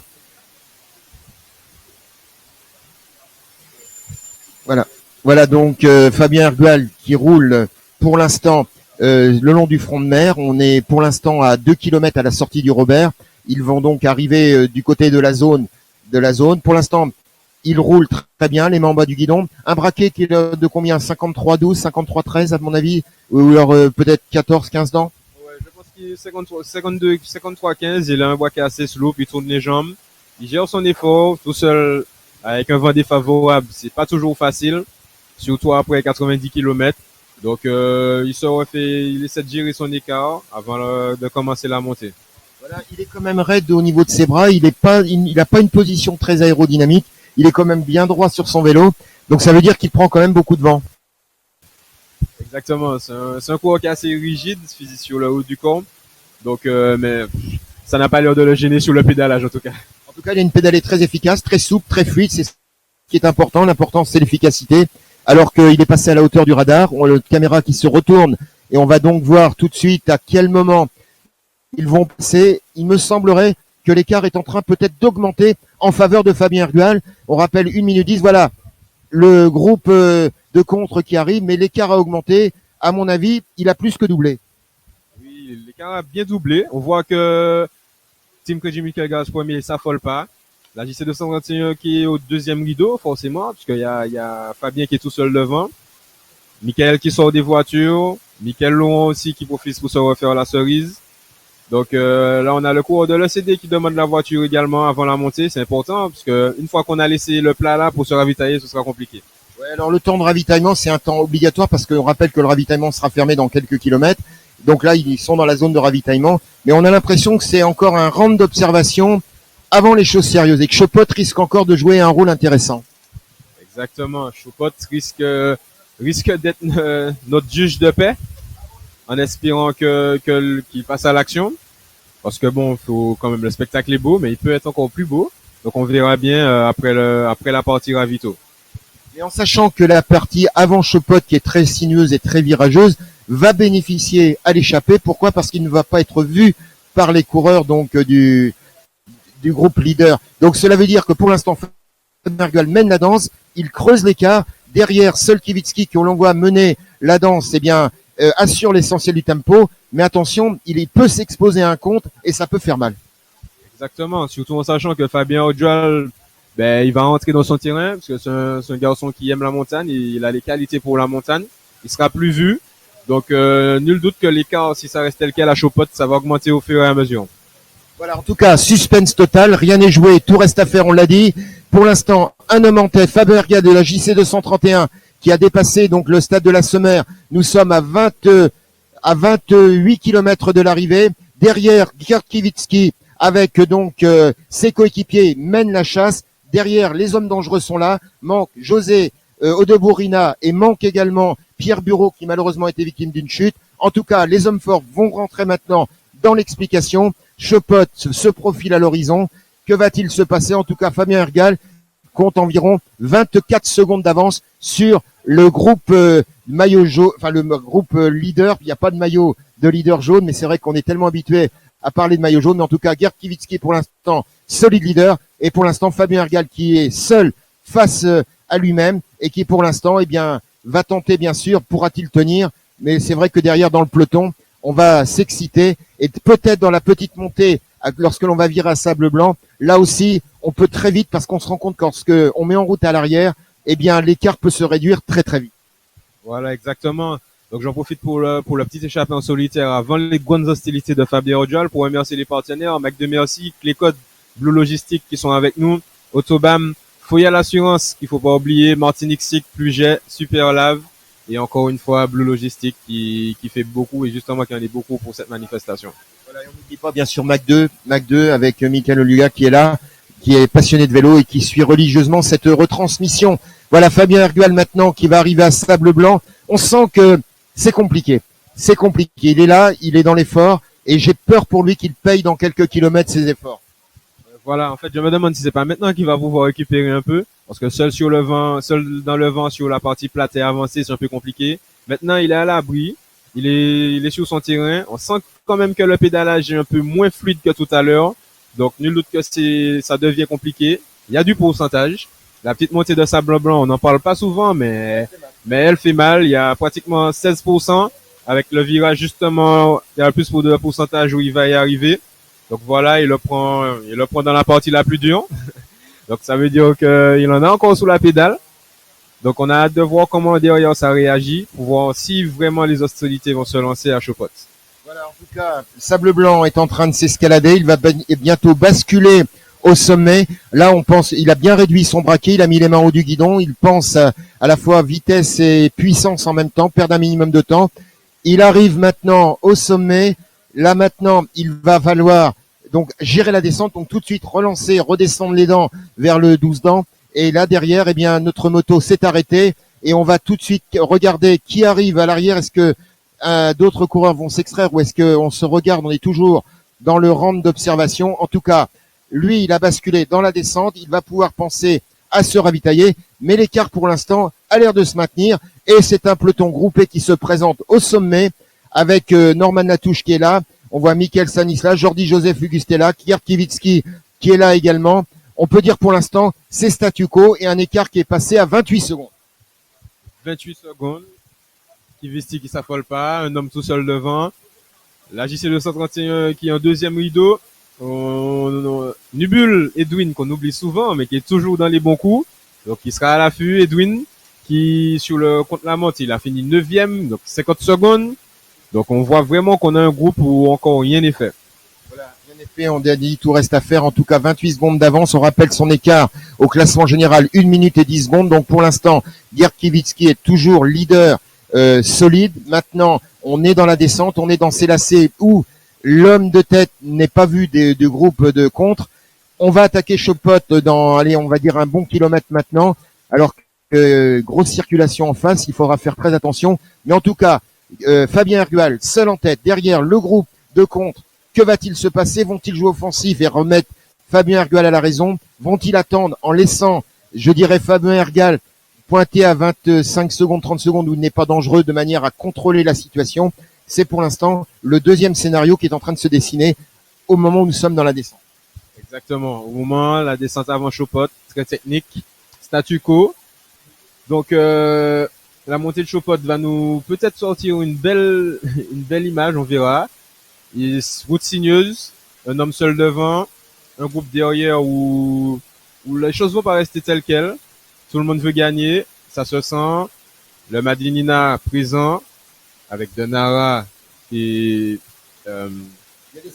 Il y a des sprinters, Marc Flavien, voilà, Nubul, toujours tout seul au pied de la montée, ça y est, il commence à monter de Chopot.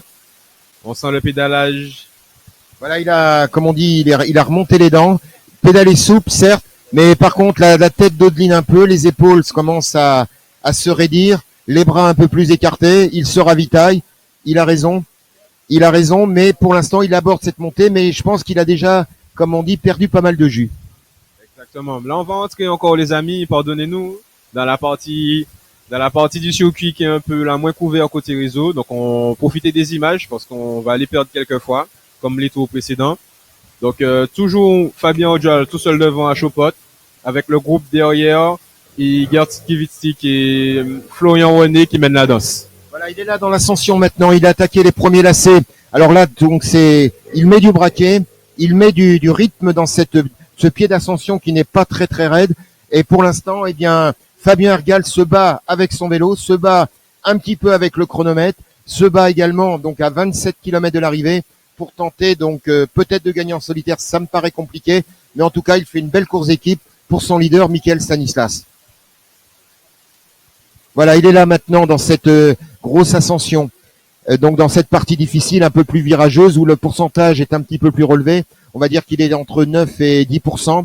Et là, eh bien, il va donc aborder les derniers hectomètres de cette ascension où il va basculer normalement en tête de distribution. Ensuite, il lui faudra basculer dans la descente qu'il ramènera au François. Vous voyez, on le voit sur ces images. Il est un petit peu, pas en difficulté, mais il est, comme on dit, il pioche. Il arrache un peu plus le vélo, il arrache un petit peu. Les mouvements sont un peu plus saccadés. On rentre la tête pour essayer de bien récupérer. Et là, c'est vrai que pour lui, c'est un moment un peu plus compliqué. Moment compliqué, fin de course, dernier tour. Je viens d'apercevoir Madame Couturier sur la route. Donc un grand merci aussi au transport Couturier qui nous aide chaque année pour cette manifestation. Et forcément à la ville du Robert qui nous met en place cette logistique. Voilà, il est là maintenant. Il zigzague de droite à gauche. Il va aborder le dernier virage de cette montée de Chopot. Seul en tête, le dossard numéro 10. Dernier écart avec le groupe Kivitsky et les principaux leaders. 28 secondes. On essaiera peut-être de faire un pointage au sommet. Voilà, il se bat. Là, on le voit vraiment. La bouche commence à être grande ouverte. Il regarde de lointain en espérant que cette montée va enfin se terminer. Il a passé le 105e kilomètre. Et pour lui, eh bien maintenant, c'est à la fois une course en solitaire, un contre-la-montre avec une meute derrière qui est prête à lui tomber dessus. Ça risque d'être compliqué. Exact, mais ça se sent. Il a envie d'en découdre. Il a un visage guerrier. Il essaie il se bat au maximum. Il fait tout. Il sait qu'il est tout seul. Il sait que derrière, ça veut pas forcément le rejoindre, apparemment.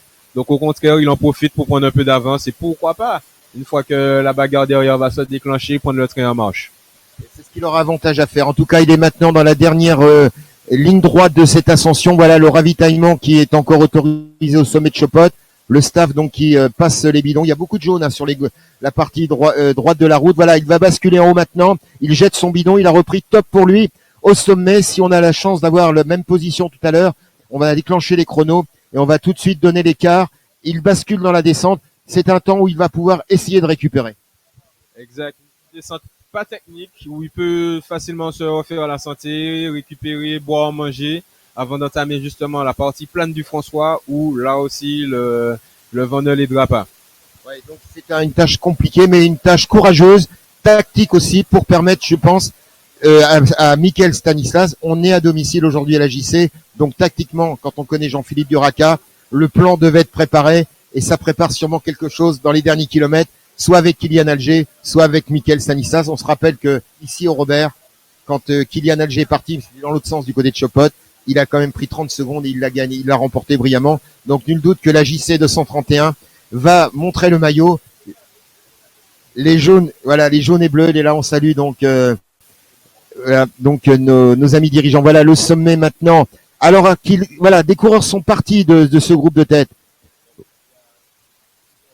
Florian René est là, Gert Kivitsky est là, Michael Stanislas, Norman Latouche et Laurando Jean-Emmanuel, donc 5 coureurs qui visiblement ont basculé au sommet de Chopot. J'avais un écart de 40 secondes pratiquement, mais on n'était pas à peu près au même endroit.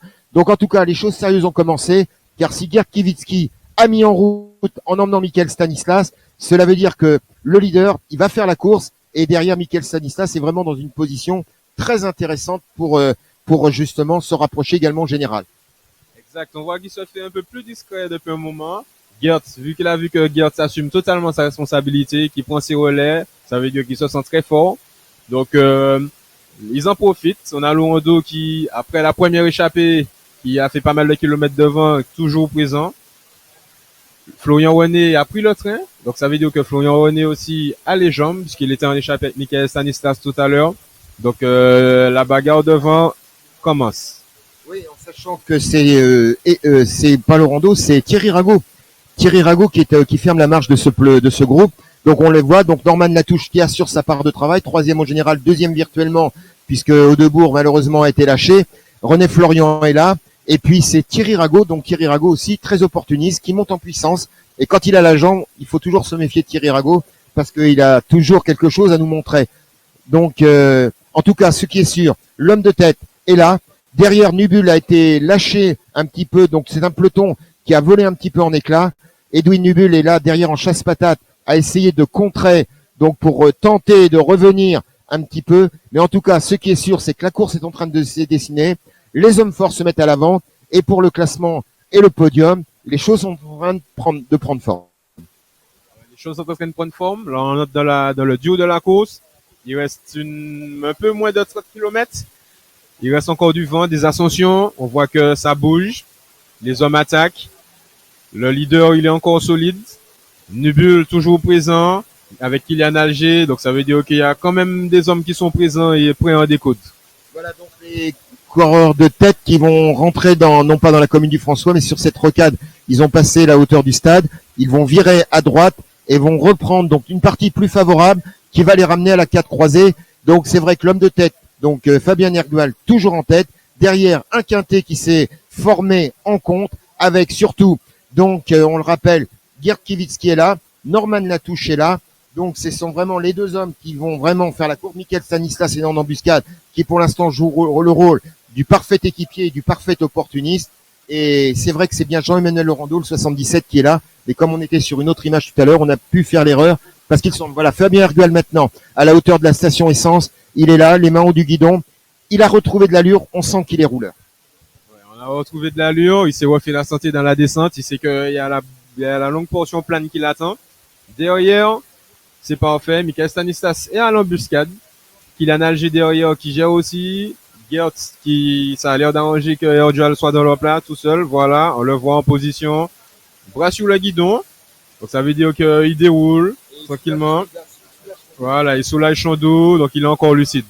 Voilà, lucide, donc il a retrouvé un petit peu de fraîcheur. C'est vrai que c'est une partie qui va plutôt l'avantager. On est plutôt dans un vent favorable, donc on peut envoyer du braquet. Il a cette capacité à enrouler avec souplesse et puissance le braquet.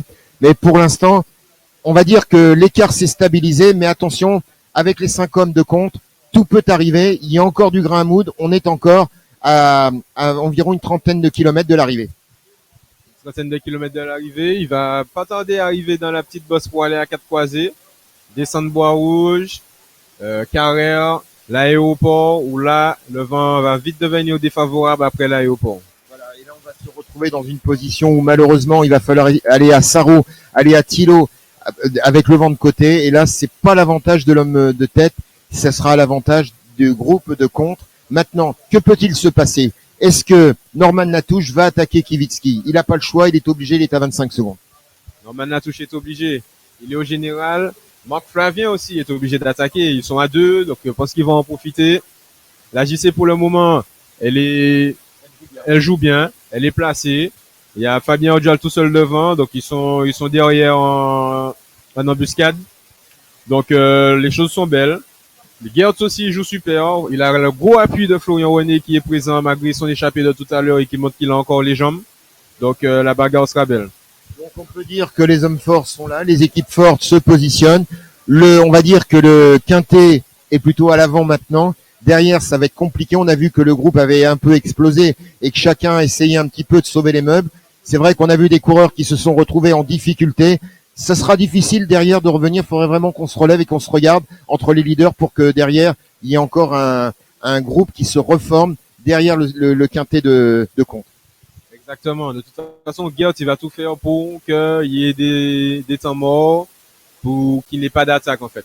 Parce que tout est à son avantage. Il a quand même 30 secondes sur la touche, donc il s'occupe plus de la touche. Il sait que les autres, il y a un peu plus. 45 secondes, c'est un peu plus compliqué. 23 secondes sur la touche, donc 23 secondes, ça va très vite. Donc on voit bien qu'il est au manquage quand même de la touche. Il lui donne pas beaucoup de marge de manœuvre. Voilà. Et puis, quand on regarde Kylian Alger qui est cinquième à 28 secondes, il a une belle carte à jouer. Si d'aventure il y avait un marquage sur Stanislas, parce que quand même Michael Stanislas, lui, il est huitième à 46 secondes. Donc là, lui, il faudra qu'il fasse beaucoup plus d'efforts pour le général. Quant à Kylian Alger, il peut peut-être bénéficier du marquage de ceux qui le précèdent parce que, et en plus, il va très vite. Il l'a déjà montré quand il a gagné le Grand Prix de la ville du Robert ici au Robert, donc chez lui. Et je pense que du côté de Jean-Philippe Duraca, on risque de lui souffler peut-être une bonne stratégie pour attaquer peut-être au moment opportun parce que Kylian, il a les jambes et il est capable de faire la différence aussi. Exactement, en ce moment, il a les jambes et il écoute. Donc forcément, à un moment, quand il va descendre dans la voiture, Duraca, c'est un mettre en la manœuvre, il sait lire la course, il a la vision. Donc Fabien Ogiel tout seul devant, qui a l'appui justement de Duraca et qui va là, à ce moment-là, il saura quoi faire. Oui, et on voit tout de suite que la voiture, avant le passage à la 4 croisée, Jean-Philippe Duraca est venu donc donner des conseils. Et on connaît, on rappelle Jean-Philippe Duraca, 300 victoires en 10 ans, 30 victoires l'année dernière, 3 victoires autour de la Guadeloupe, dont 2 en 2021 avec Bennett et il avait failli faire gagner Guichard, 2 victoires avec Sébastien Fournet-Fayard.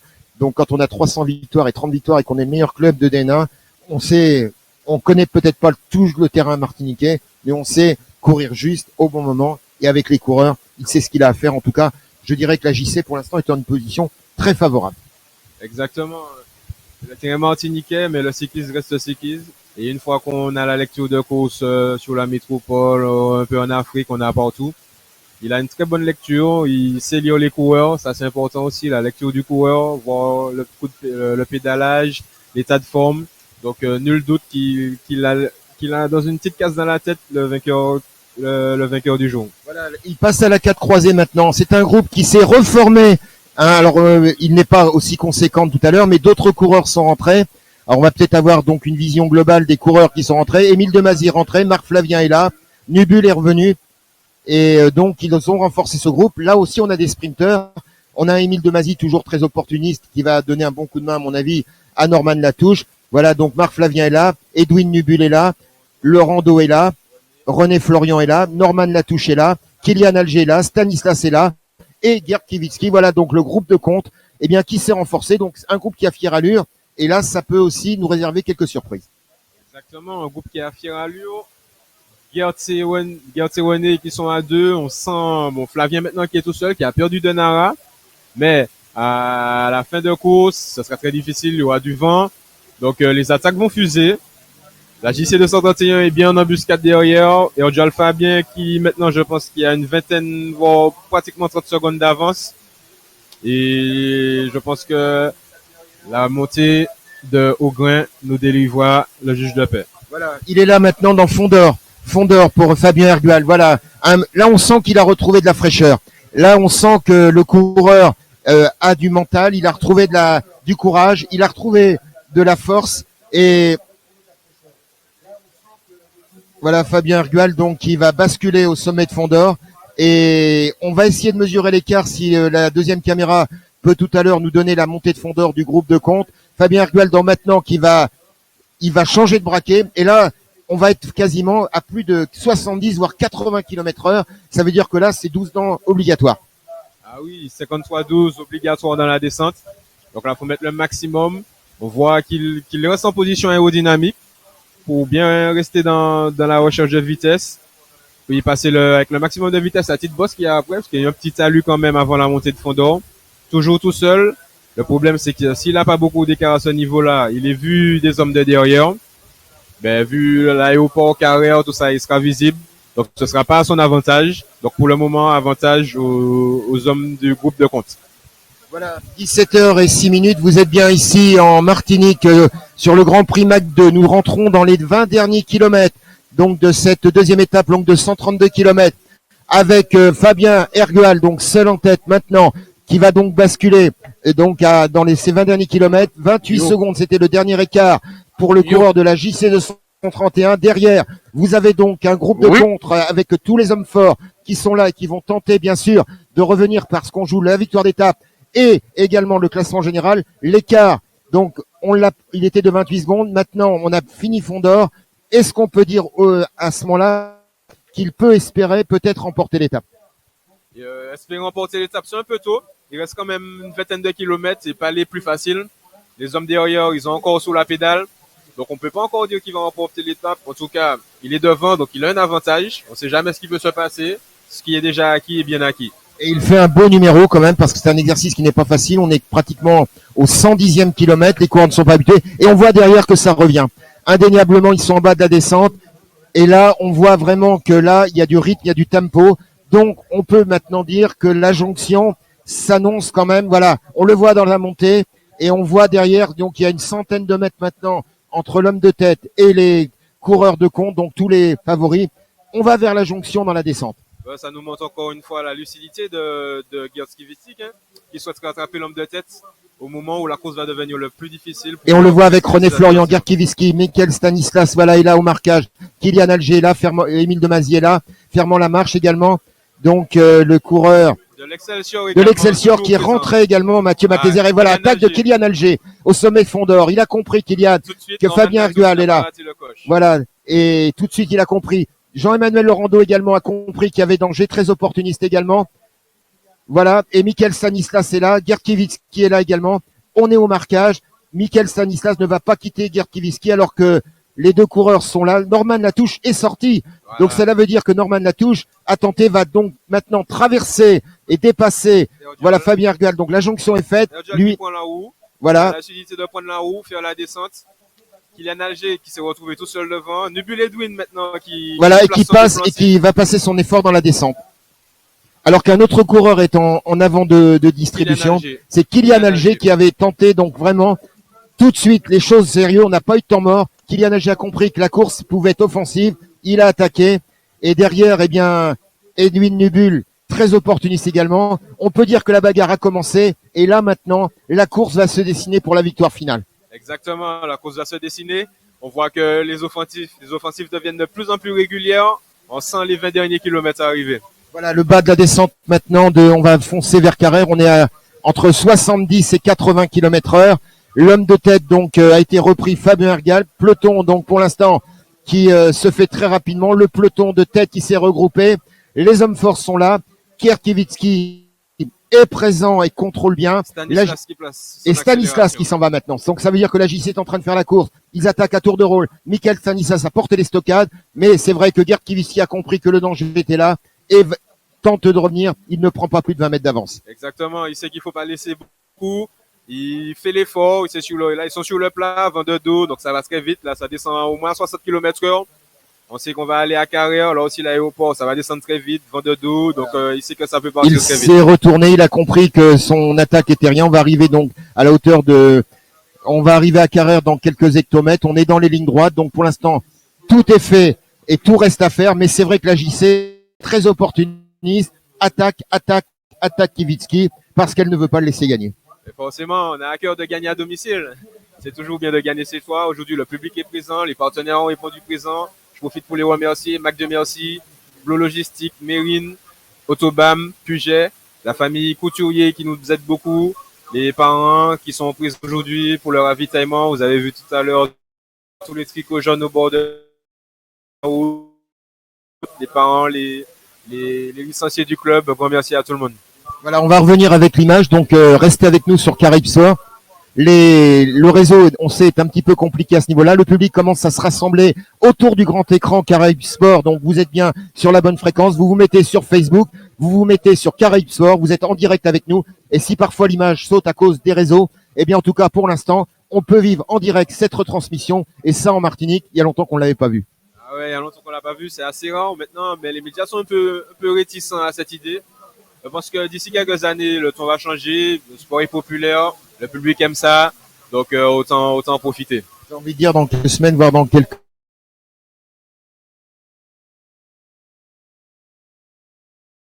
Oui, et ça serait bien...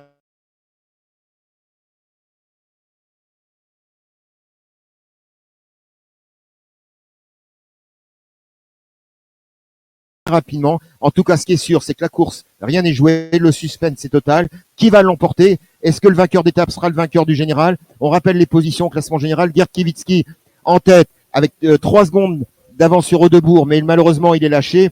Norman Latouche est 3e pour l'instant à 23 secondes. Il est potentiel vainqueur. Malheureusement, Pierre Bureau a été éliminé sur chute. Il était à 28 secondes.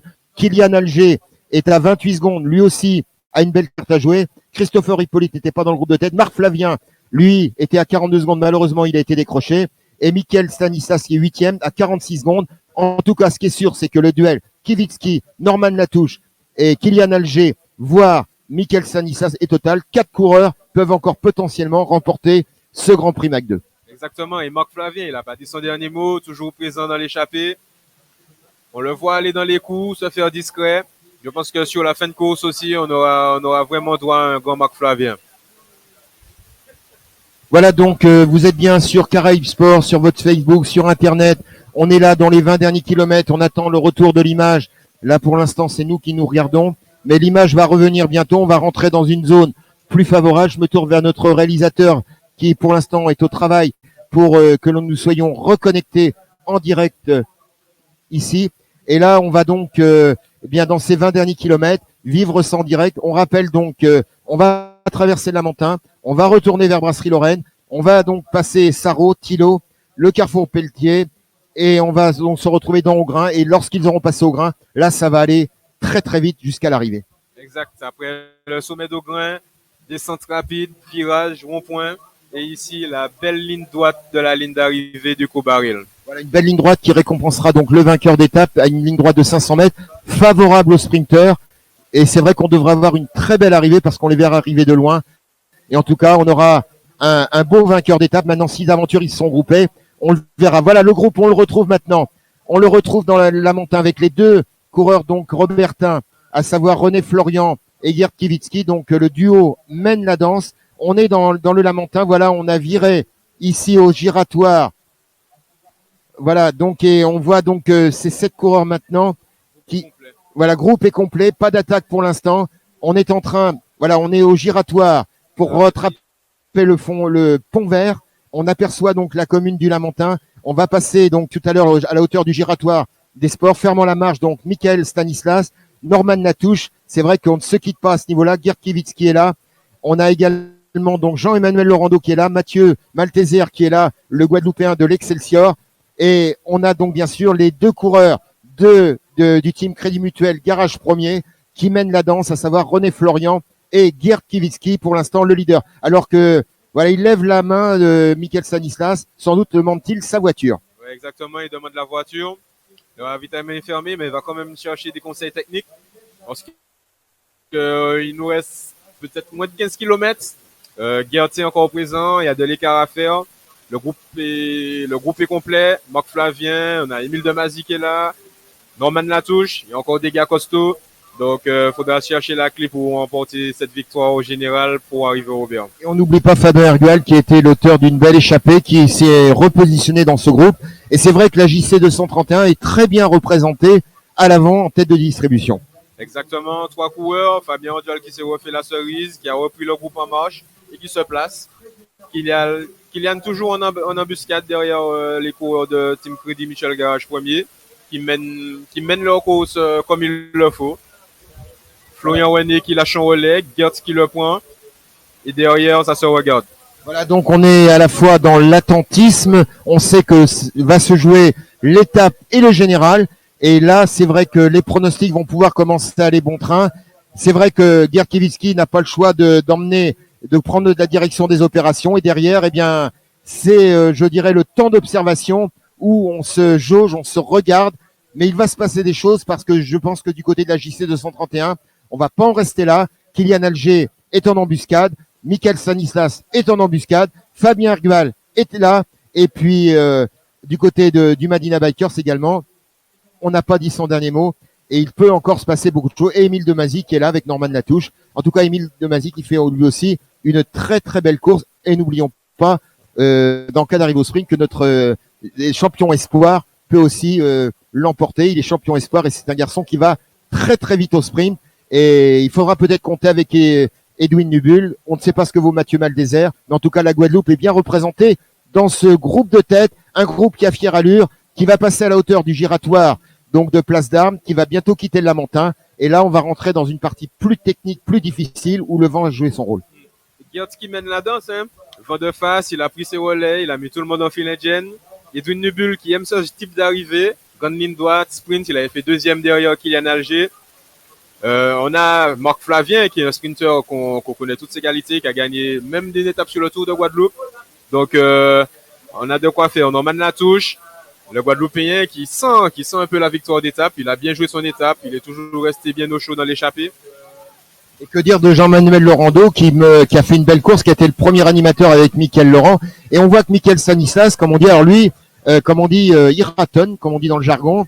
Il laisse venir, mais attention, ça sent l'attaque. Exactement, ça sent l'attaque.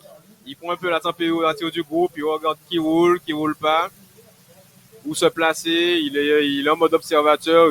C'est sûr qu'il y aura du feu dans les prochains kilomètres. Voilà, on repasse sur la ligne d'arrivée du Tour de la Martinique dans le sens inverse. Donc cela veut dire qu'on va quitter. Donc on va arriver au giratoire Place d'Armes et on va donc virer à droite pour remonter vers la brasserie Lorraine. C'est vrai qu'on les voit bien tous en file indienne. Et menant la danse, toujours les coureurs donc du team Crédit Mutuel Garage Premier, l'autre club Robertin. Fermant la marche, Mickaël Stanislas, Edwin Nubul qui se ravitaille, Fabien Ergual qui est là, Mathieu Malteser de l'Excelsior qui est bien en queue de distribution, devant Émile Demazier là. Edwin Nubul me paraît également très très bien.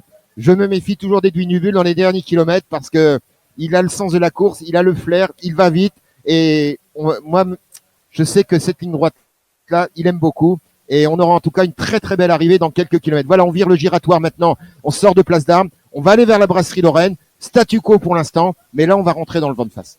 Exactement. Edwin Nubul, on aura des surfaces. Il laisse faire le team Crédit Mutuel Garage Premier. René Florian qui a fait un gros travail sur tout le long de l'étape. Norman Latouche qui a été super costaud et qui le montre encore qu'il est costaud. Vent de face, il passe roulé. On le sent confiant. Et René Florian, très bien d'ailleurs, il fait vraiment un beau travail. En plus, c'est un garçon longiligne. Donc, comme Gert Kiviski est petit, il a vraiment un bel abri. On est à gauche de la route parce que le vent vient de droite. Et Kylian Alger également en embuscade, qui peut aussi nous réserver quelque chose. Edwin Nubul, très bien. Et Mickaël Stanislas, vraiment très tranquille dans queue de peloton. Il nous prépare aussi peut-être quelque chose. Exactement. Là, il roule bien à gauche de la chaussée. Il n'abrite personne. Là, c'est tout le monde prend le vent. Donc, il joue bien. Qui nage, qui s'écarte un peu, qui regarde un peu, qui faut jauger le groupe. On sent que les 10 derniers kilomètres arrivent. Il nous reste un peu de plat très ventilé en plus, parce que Brasserie Lorraine, c'est avec le vent qu'il y a aujourd'hui, on voit bien les flammes sur la ligne d'arrivée. On sent que Team Crédit Mutuel confiant pour le moment. Absolument, et un René Florian qui me paraît très à l'aise, il est très athlétique, très aérien, très fluide. Et on sent que ce garçon fait un vrai travail d'équipier. On voit également Marc Flavien en 3e position. Mais c'est vrai que il faut pas oublier que la distance aujourd'hui est de 132 km et que les coureurs depuis le début de saison que l'on a repris en janvier n'ont jamais disputé une course aussi longue. Donc attention les derniers kilomètres, ça va se jouer aussi sur la fraîcheur. Exactement, état de fraîcheur important après une course aussi usante. Beaucoup de montées, beaucoup de descentes, du vent, beaucoup d'attaques au début de course, une course un peu décousue. Donc là la fatigue elle se fait ressentir, on le sent. On voit bien Marc Flavien qui a repris la place de Kylian, qui s'est laissé décrocher un peu.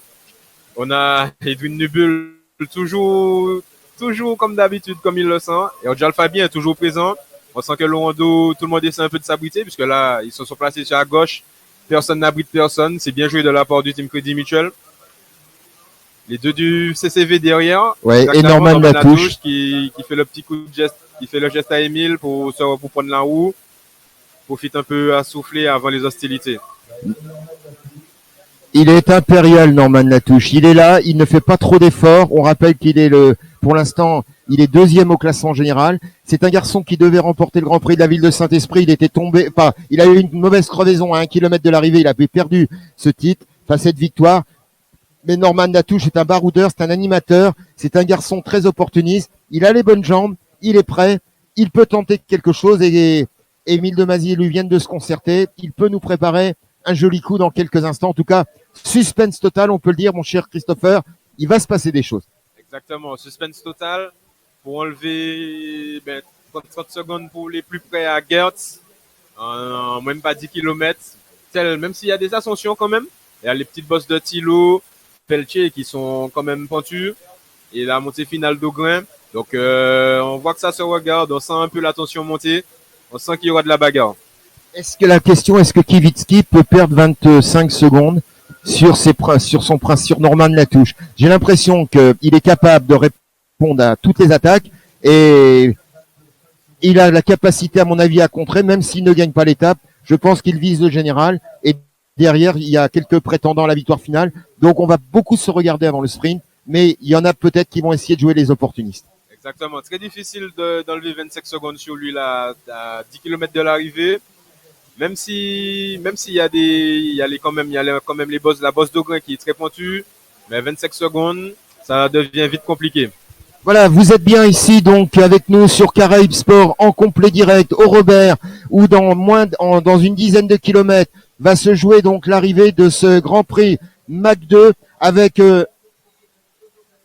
avec un groupe de tête donc qui pour l'instant à fière allure, qui a passé la brasserie Lorraine, qui s'en va donc du côté de Sarro avec tous les hommes forts du peloton. On rappelle leurs noms: René Florian, Geert Kivitski maintenant, Marc Flavien, Kylian Alger, Émile Demazy, Jean-Emmanuel Laurando. Il y a également Norman Latouche, donc, qui est deuxième au classement général. Il y a Edwin Nubul également qui est bien présent.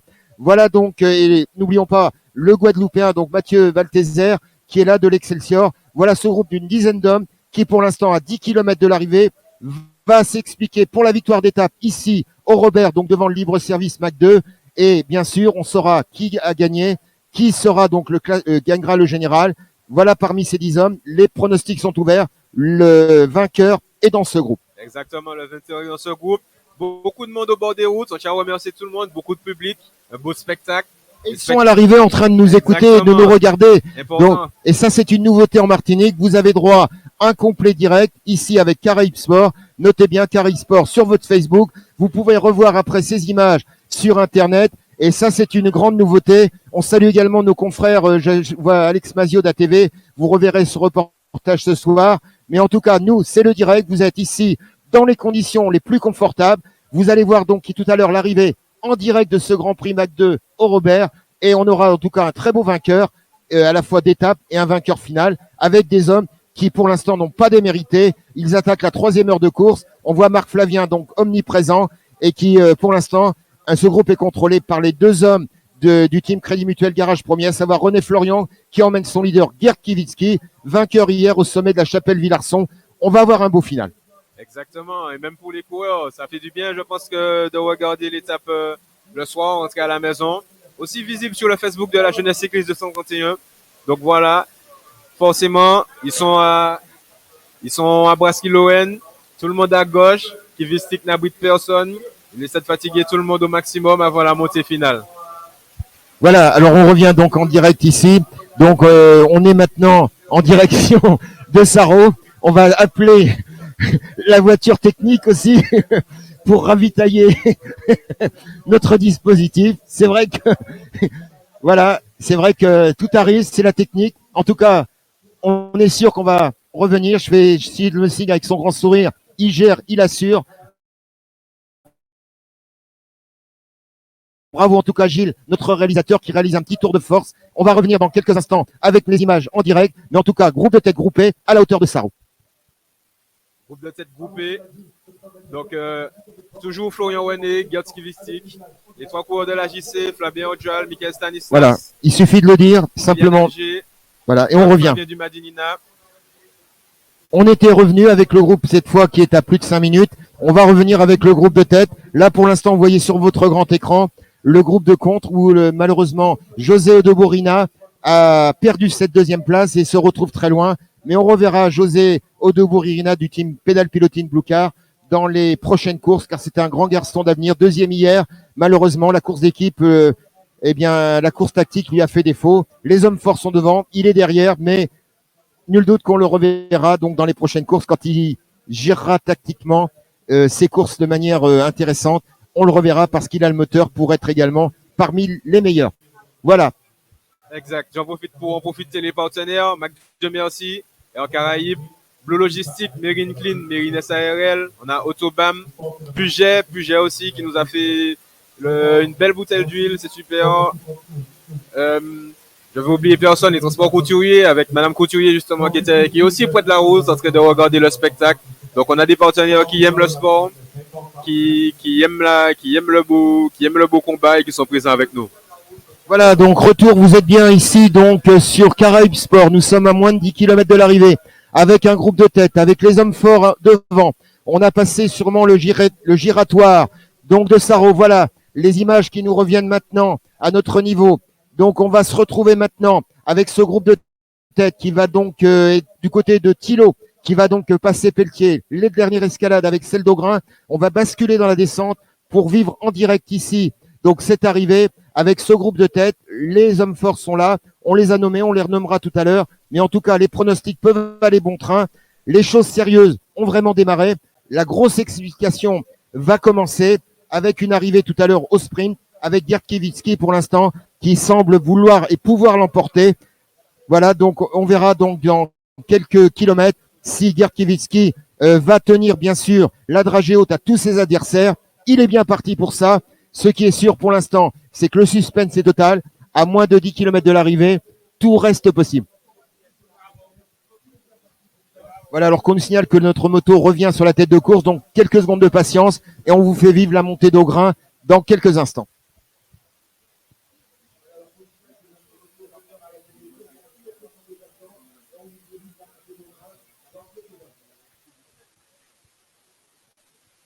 Voilà, retour ici donc sur cette ligne d'arrivée. Une ligne d'arrivée donc qui pour l'instant se remplit progressivement avec le public qui nous a rejoint nombreux. Voilà, donc où les pronostics vont bon train. Une ligne d'arrivée donc qui est bien dessinée devant le Mac 2, donc vous resterez bien sûr derrière les barrières. Vous avez la possibilité de venir sur la place Courbaril voir la course. Pour l'instant, on est en train de réajuster un petit peu le dispositif au niveau du réseau et les motos se repositionnent. On va se revoir logiquement pour les derniers kilomètres. Gilles est là, il est en train de nous régler tout ça. En tout cas, Christopher, cette épreuve a tenu toutes ses promesses. Exactement, a tenu toutes ses promesses. Quand je vois le spectacle des coureurs depuis hier, le public présent, même pour les partenaires sur la route, on a aussi l'apéro pizza qui est présent aussi et qui est toujours ouvert. C'est bientôt l'heure, hein. Exactement, c'est bientôt l'heure de la restauration. Donc Mac 2 merci aussi qui fait le plein. Donc ça c'est un succès total pour nous et pour le staff et les familles, la famille, je dis bien la famille Jeunesse Cycliste 231.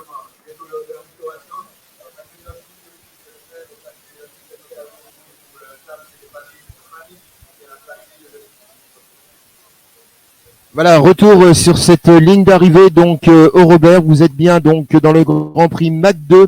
Il est donc 17h. Il est 17h et bientôt 30 minutes. Il y a 3h30 maintenant que les coureurs sont partis. 132 km au menu aujourd'hui. C'était 72 au départ. Un groupe d'une dizaine de coureurs donc du côté de Thilo qui sont donc en tête. Ils étaient groupés à la hauteur de Sarro. Ils doivent être du côté de Thilo, où ils sont du côté également de Pelletier avant d'attaquer la dernière escalade d'Augrain. On va vivre tout ça en parfait direct dans quelques instants. Le temps pour nous de réajuster le système. Et vous allez vivre donc cette arrivée dans quelques instants. En tout cas, les premières motos vont arriver. On est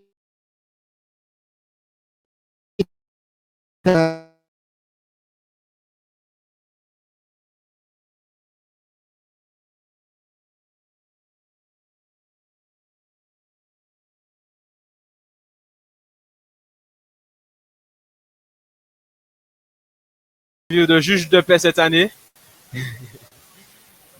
Voilà donc les commissaires qui sont là, donc les chronométreurs et tous les arbitres qui sont encore dans la montée d'Augrain également pour voilà, c'est vrai, alors que voilà, on commence à réapercevoir une image. On est avec un hélicoptère ou un drone là. Image de drone pour voilà, au-dessus de la ligne d'arrivée. Elle est là. Alors on va peut-être vivre l'arrivée d'un drone, on verra ça dans quelques instants. Le public qui va se rapprocher de la ligne d'arrivée. Voilà, en tout cas, elle est là. On est en train de régler tout ça. Les pronostics sont ouverts. Qui va l'emporter? Alors, on va tout de suite peut-être rentrer dans le jeu des pronostics. Voilà. Gerd Kiewitzki, il est leader. La victoire d'étape est secondaire. Lui, ce qui compte, c'est le général. La touche, il a 23 secondes à récupérer. Peut-il les récupérer? La question est ouverte. Derrière, on a un certain Kylian Alger qui peut jouer sa carte. Il l'a fait. Peut-il le faire? On aura la réponse tout à l'heure. Voilà. On a également Marc Flavien qui est là. Pourra-t-il? Il était quand même au général à 42 secondes. Ça me paraît compliqué. Quant à Michael Stanislas à 46 secondes, il faudra vraiment qu'il sorte très fort au grain pour pouvoir creuser l'écart. Ça me paraît compliqué. Ça me paraît compliqué. Non, Manatouche a montré qu'il était impérial. Je pense que vu l'état actuel des choses, il va remporter la victoire au général. Donc maintenant, la victoire d'étape entre Kylian, entre Michael Stanislas, entre Nubul Edwin et Marc Flavien, je pense qu'il y aura une belle bagarre. Les paris sont ouverts et le quintet ne sera peut-être pas facile à trouver sur la ligne d'arrivée. En tout cas, ce qui est sûr, c'est que ils sont en tête, ils vont jouer leur d'étape et il va falloir donc pour eux se disputer l'arrivée. En tout cas, on aura un beau vainqueur dans moins de, allez, on va dire dans 7 à 8 minutes maintenant. On doit aborder au grain. Que va-t-il se passer? Eh bien, on attend. Voilà. En tout cas, on est prêt, on est sur la ligne. Tout le monde est déjà en position. Le drone se poste pour vous montrer cette belle arrivée en ligne droite. On va attendre les coureurs après avoir basculé au grain. Descente rapide, très ventilée aujourd'hui. Quand on voit des flammes sur la ligne, on voit que la course n'était pas facile.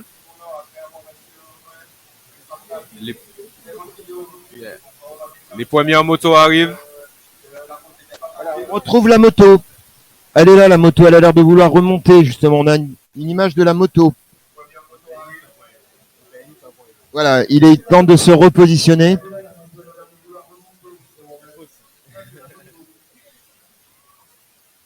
Voilà, retour sur cette ligne. Voilà, j'en profite pour encore une fois, hein, au vu du réussite de la manifestation, on remercie encore le Libre Service Mac 2 Merci. Michael, toujours présent, l'apéro pizza, Blue Logistique, Autobam, Puget, Martinique qui aide beaucoup l'équipe. Superlave, Mérine SARL, la ville de Robert, Transport Couturier. Voilà. Et à tous les bénévoles et partenaires de la Jeunesse Cycliste 231.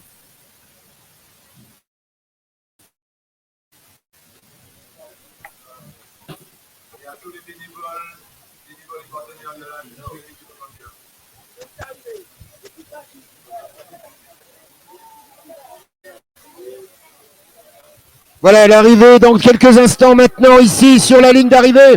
Et c'est Edwin Nubul qui l'emporte devant Marc Flavien. Deuxième. Un duo qui s'est formé. Troisième. Donc Michael Stanislas devant Laurent Do. Cinquième, Norman Latouche. Sixième.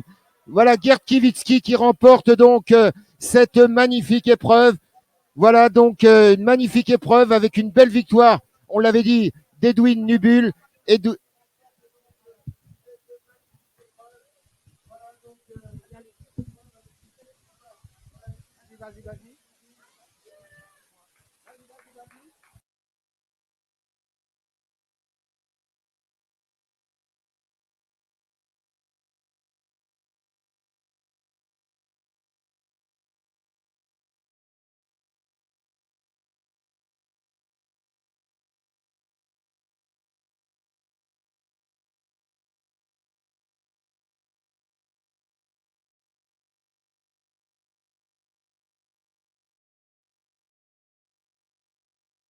Le champion espoir donc l'a emporté. Marc Flavien deuxième, donc des coureurs, on l'avait annoncé, 13 sprinteurs, capables de faire la différence dans les derniers hectomètres. Ça a été très très vite ici, alors qu'arrive maintenant Émile Demazy, sous vos applaudissements.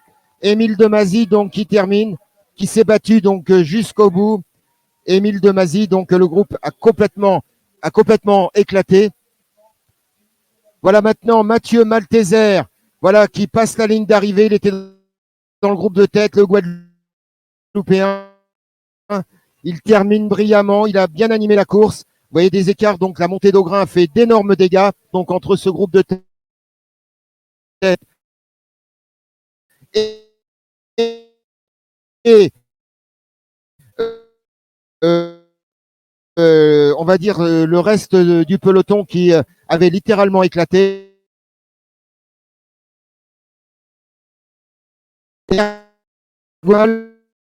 Dans qui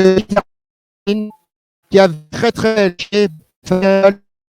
donc avait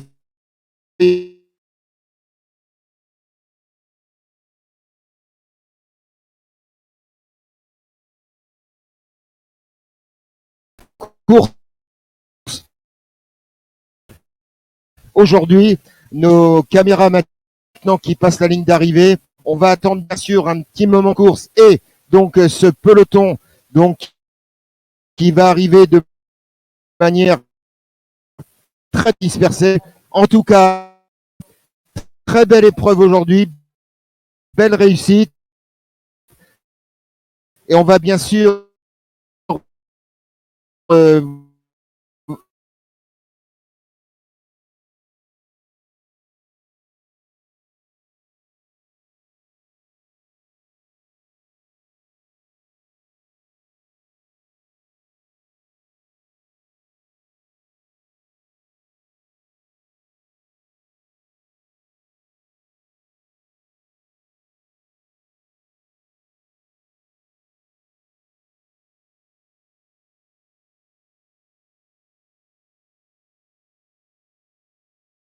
CV.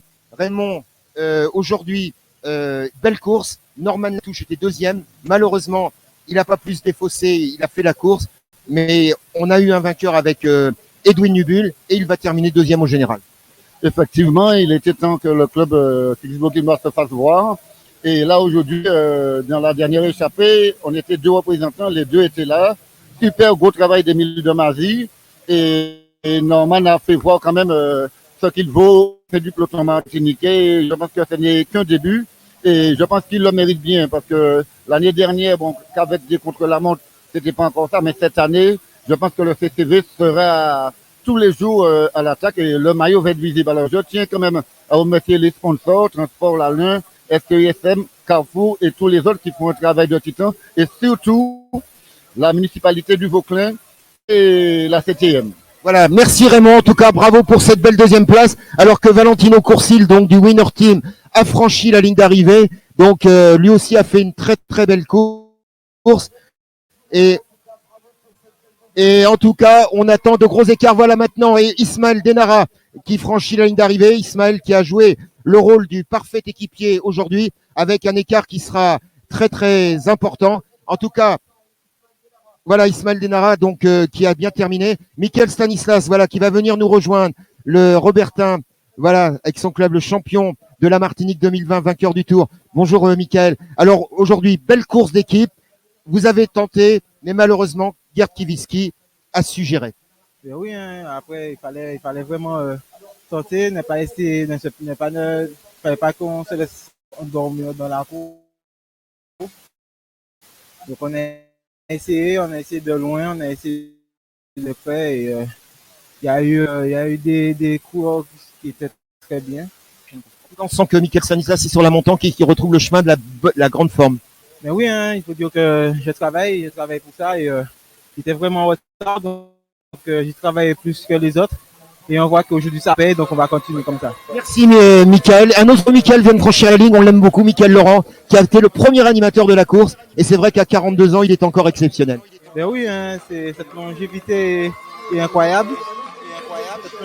Cette longévité est incroyable, donc on essaie de voir pour être comme eux par la suite. Bravo en tout cas et on se retrouve bien sûr le week-end prochain. Voilà, Jordi Joseph Auguste a passé la ligne d'arrivée, le Robertin également. Donc vous voyez de très gros écarts, une épreuve qui a tenu toutes ses promesses. Voilà, c'est René Florian. Voilà, René Florian qui va venir nous rejoindre. Il est là-bas. René, si tu peux venir jusqu'au micro, merci. C'est pour la télévision. Voilà. Alors René, tu te rapproches, tu regardes la caméra. Alors René, aujourd'hui, tu as été vraiment valeureux, impérial, tu as fait le job et on peut dire que tu as largement contribué à la victoire de ton leader Gerd Kiviski. Tout à fait, c'est-à-dire que hier il a très bien manœuvré en remportant le contre-la-montre. Aujourd'hui, on n'avait qu'à attendre que les autres fassent la course en gros et nous on gérait pour conserver notre classe générale. Et donc c'est ce qu'on a fait avec brio, je dirais. Pourtant il y avait du beau monde et le final a été très très, comme on dit, offensif dans les derniers kilomètres. Vous avez craint à un moment donné de perdre cette course? Non, pas du tout. Ça veut dire qu'on a toujours été dans le contrôle aujourd'hui. C'est vrai que la course était très longue aujourd'hui. C'est la première course à plus de 120 km cette année. Donc du coup, fallait bien gérer. Et comme j'ai dit, c'est ce qu'on a fait. On a regardé qui sortait. On a fait attention à qui sortait en revenant, en bouchant les écarts avec les plus dangereux et en les neutralisant. Jusqu'à la fin, on savait que dans la montée d'Augrain, ils allaient essayer de faire la différence. Donc voilà, on avait assez de marge pour les laisser filer à la victoire, mais conserver quand même notre place au général demain. Donc l'important c'était la victoire et grâce à l'équipe, grâce à l'immense travail que tu as fait dans les derniers kilomètres, vous avez su gérer, mais ça a été chaud quand même au début d'étape. Hein. Oui, c'était assez mouvementé, mais encore une fois, on a très bien géré en regardant, en filtrant les sorties justement. Et justement, c'est du contrôle. Bravo René, je suis sûr qu'on te reverra en tout cas dans les prochaines courses. Et en tout cas, tu as montré que tu étais un véritable équipier et que tu sais protéger et courir pour un leader. Bravo à toi, on se revoit dans les prochaines courses. Bravo. Voilà, vous savez tout maintenant. On n'a toujours pas vu arriver José Odebourina. Je pense que ce sera peut-être le premier junior. On le saura dans quelques instants. En tout cas, on a vécu une très belle épreuve. Une épreuve qui a tenu toutes ses promesses. On a donné le maximum pour vous donner un maximum d'images. Je tiens à remercier les caméramans, les motos, Agile également. Voilà, et puis on va voir le vainqueur, il est là, voilà, tu me l'as amené, bravo Christopher. Je le cherchais et tu l'as trouvé. Alors on va tout de suite se retourner vers lui, ou alors tu peux t'avancer un petit peu Edwin. Voilà, juste un petit peu, parce que là on est en télévision. Voilà, on se met devant. Voilà, alors Edwin, aujourd'hui, course fatigante, difficile, il fallait être opportuniste. Et tu as fait parler tes qualités de sprinter. Oui, exactement. J'ai essayé de travailler intelligemment. J'ai vu que la course était roule une belle allure. Donc moi-même, j'ai essayé de ne pas trop user de mes efforts pour attendre le bon moment. Le bon moment, c'est moi qui a lancé à Augrain. J'ai suivi et on a réglé ça au sprint. Donc belle victoire encore, content, confiant pour la suite des événements. Oui, bien sûr, hein, parce que ça fait un petit moment que tourne autour, 2-3, maintenant la première place, le compteur était bloqué, j'espère que ça va continuer et c'est lancé en fait. Voilà, et la victoire appelant la victoire, on peut dire que Edwin Nubuel est parti pour une belle saison 2022. Oui, en tout cas c'est que le début, donc il faut essayer de gérer pour la suite et puis on verra ce que ça va donner dans les courses et étapes et bien sûr les objectifs ne sont pas encore là, donc il faut déjà gérer ses efforts aussi. Tout le bonheur qu'on te souhaite, bravo en tout cas pour cette belle victoire Edwin et nul doute qu'on te reverra très rapidement aux avant-postes. Merci. Merci voilà. beaucoup. Bravo à toi. Merci. Voilà donc c'est Jonathan Etiennard qui franchit la ligne d'arrivée également. Il est assez loin au classement donc de cette étape, mais lui aussi a fait son travail d'équipier. En tout cas, le CD a bien manœuvré avec Laurent Do, avec Thierry Rago. Et puis donc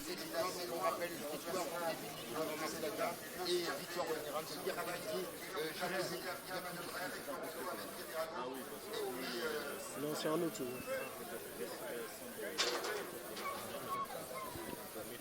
Costaud, donc je peux que lui dire félicitations. Et même en difficulté, il a réussi à rentrer.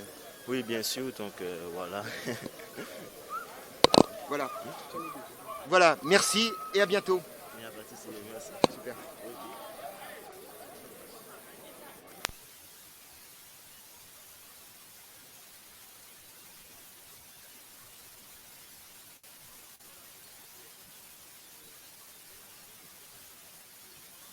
Voilà, donc l'équipe également. Tiens, tu viens aussi, notre ami caméraman. Mais oui, Mais bien les sûr. caméramans. En tout cas, c'était une première, Christopher. C'était ton baptême réussi. Ouais, baptême réussi, en plus sur la compétition de la JC, donc bon, c'est toujours à cœur. Des caméramans, c'est pas facile de filmer une compétition sur une moto. C'est un exercice qui est assez compliqué, il faut avoir confiance en son motard et en soi-même. Donc un grand merci à tout le monde et pour cette belle manifestation et à mon baptême aussi, merci à toi. En tout cas, baptême réussi, donc ça appelle à un avenir. En tout cas, merci aussi à Gilles, notre réalisateur, qui a fait un boulot. Bon, c'est vrai qu'on s'excuse avec les soucis de réseau, les problèmes, on a eu des petits soucis techniques. On est en train de roder un dispositif qui, pour l'instant, a montré qu'il pouvait être efficace. On va améliorer ça. En tout cas, restez fidèles à nous. On rappelle que vous pouvez revoir en replay notre retransmission, hier et aujourd'hui. En tout cas, on espère qu'il y aura une suite à tout cela. Sur le Facebook, Jeunesse Cycliste 31 ou Caraïbes. Caribe Sport. Caribe Sport. Voilà, Exactement. donc vous pouvez y aller, vous pouvez liker, partager, nous donner vos impressions. Merci pour les premiers compliments. En tout cas, on se reverra, j'espère, très bientôt. En tout cas, merci à Gilles, à toute l'équipe de nos motards, de nos carman. Merci à toi, Christopher. Et puis, passez un très bon week-end et à très bientôt. Bon week-end, à bientôt. Au revoir.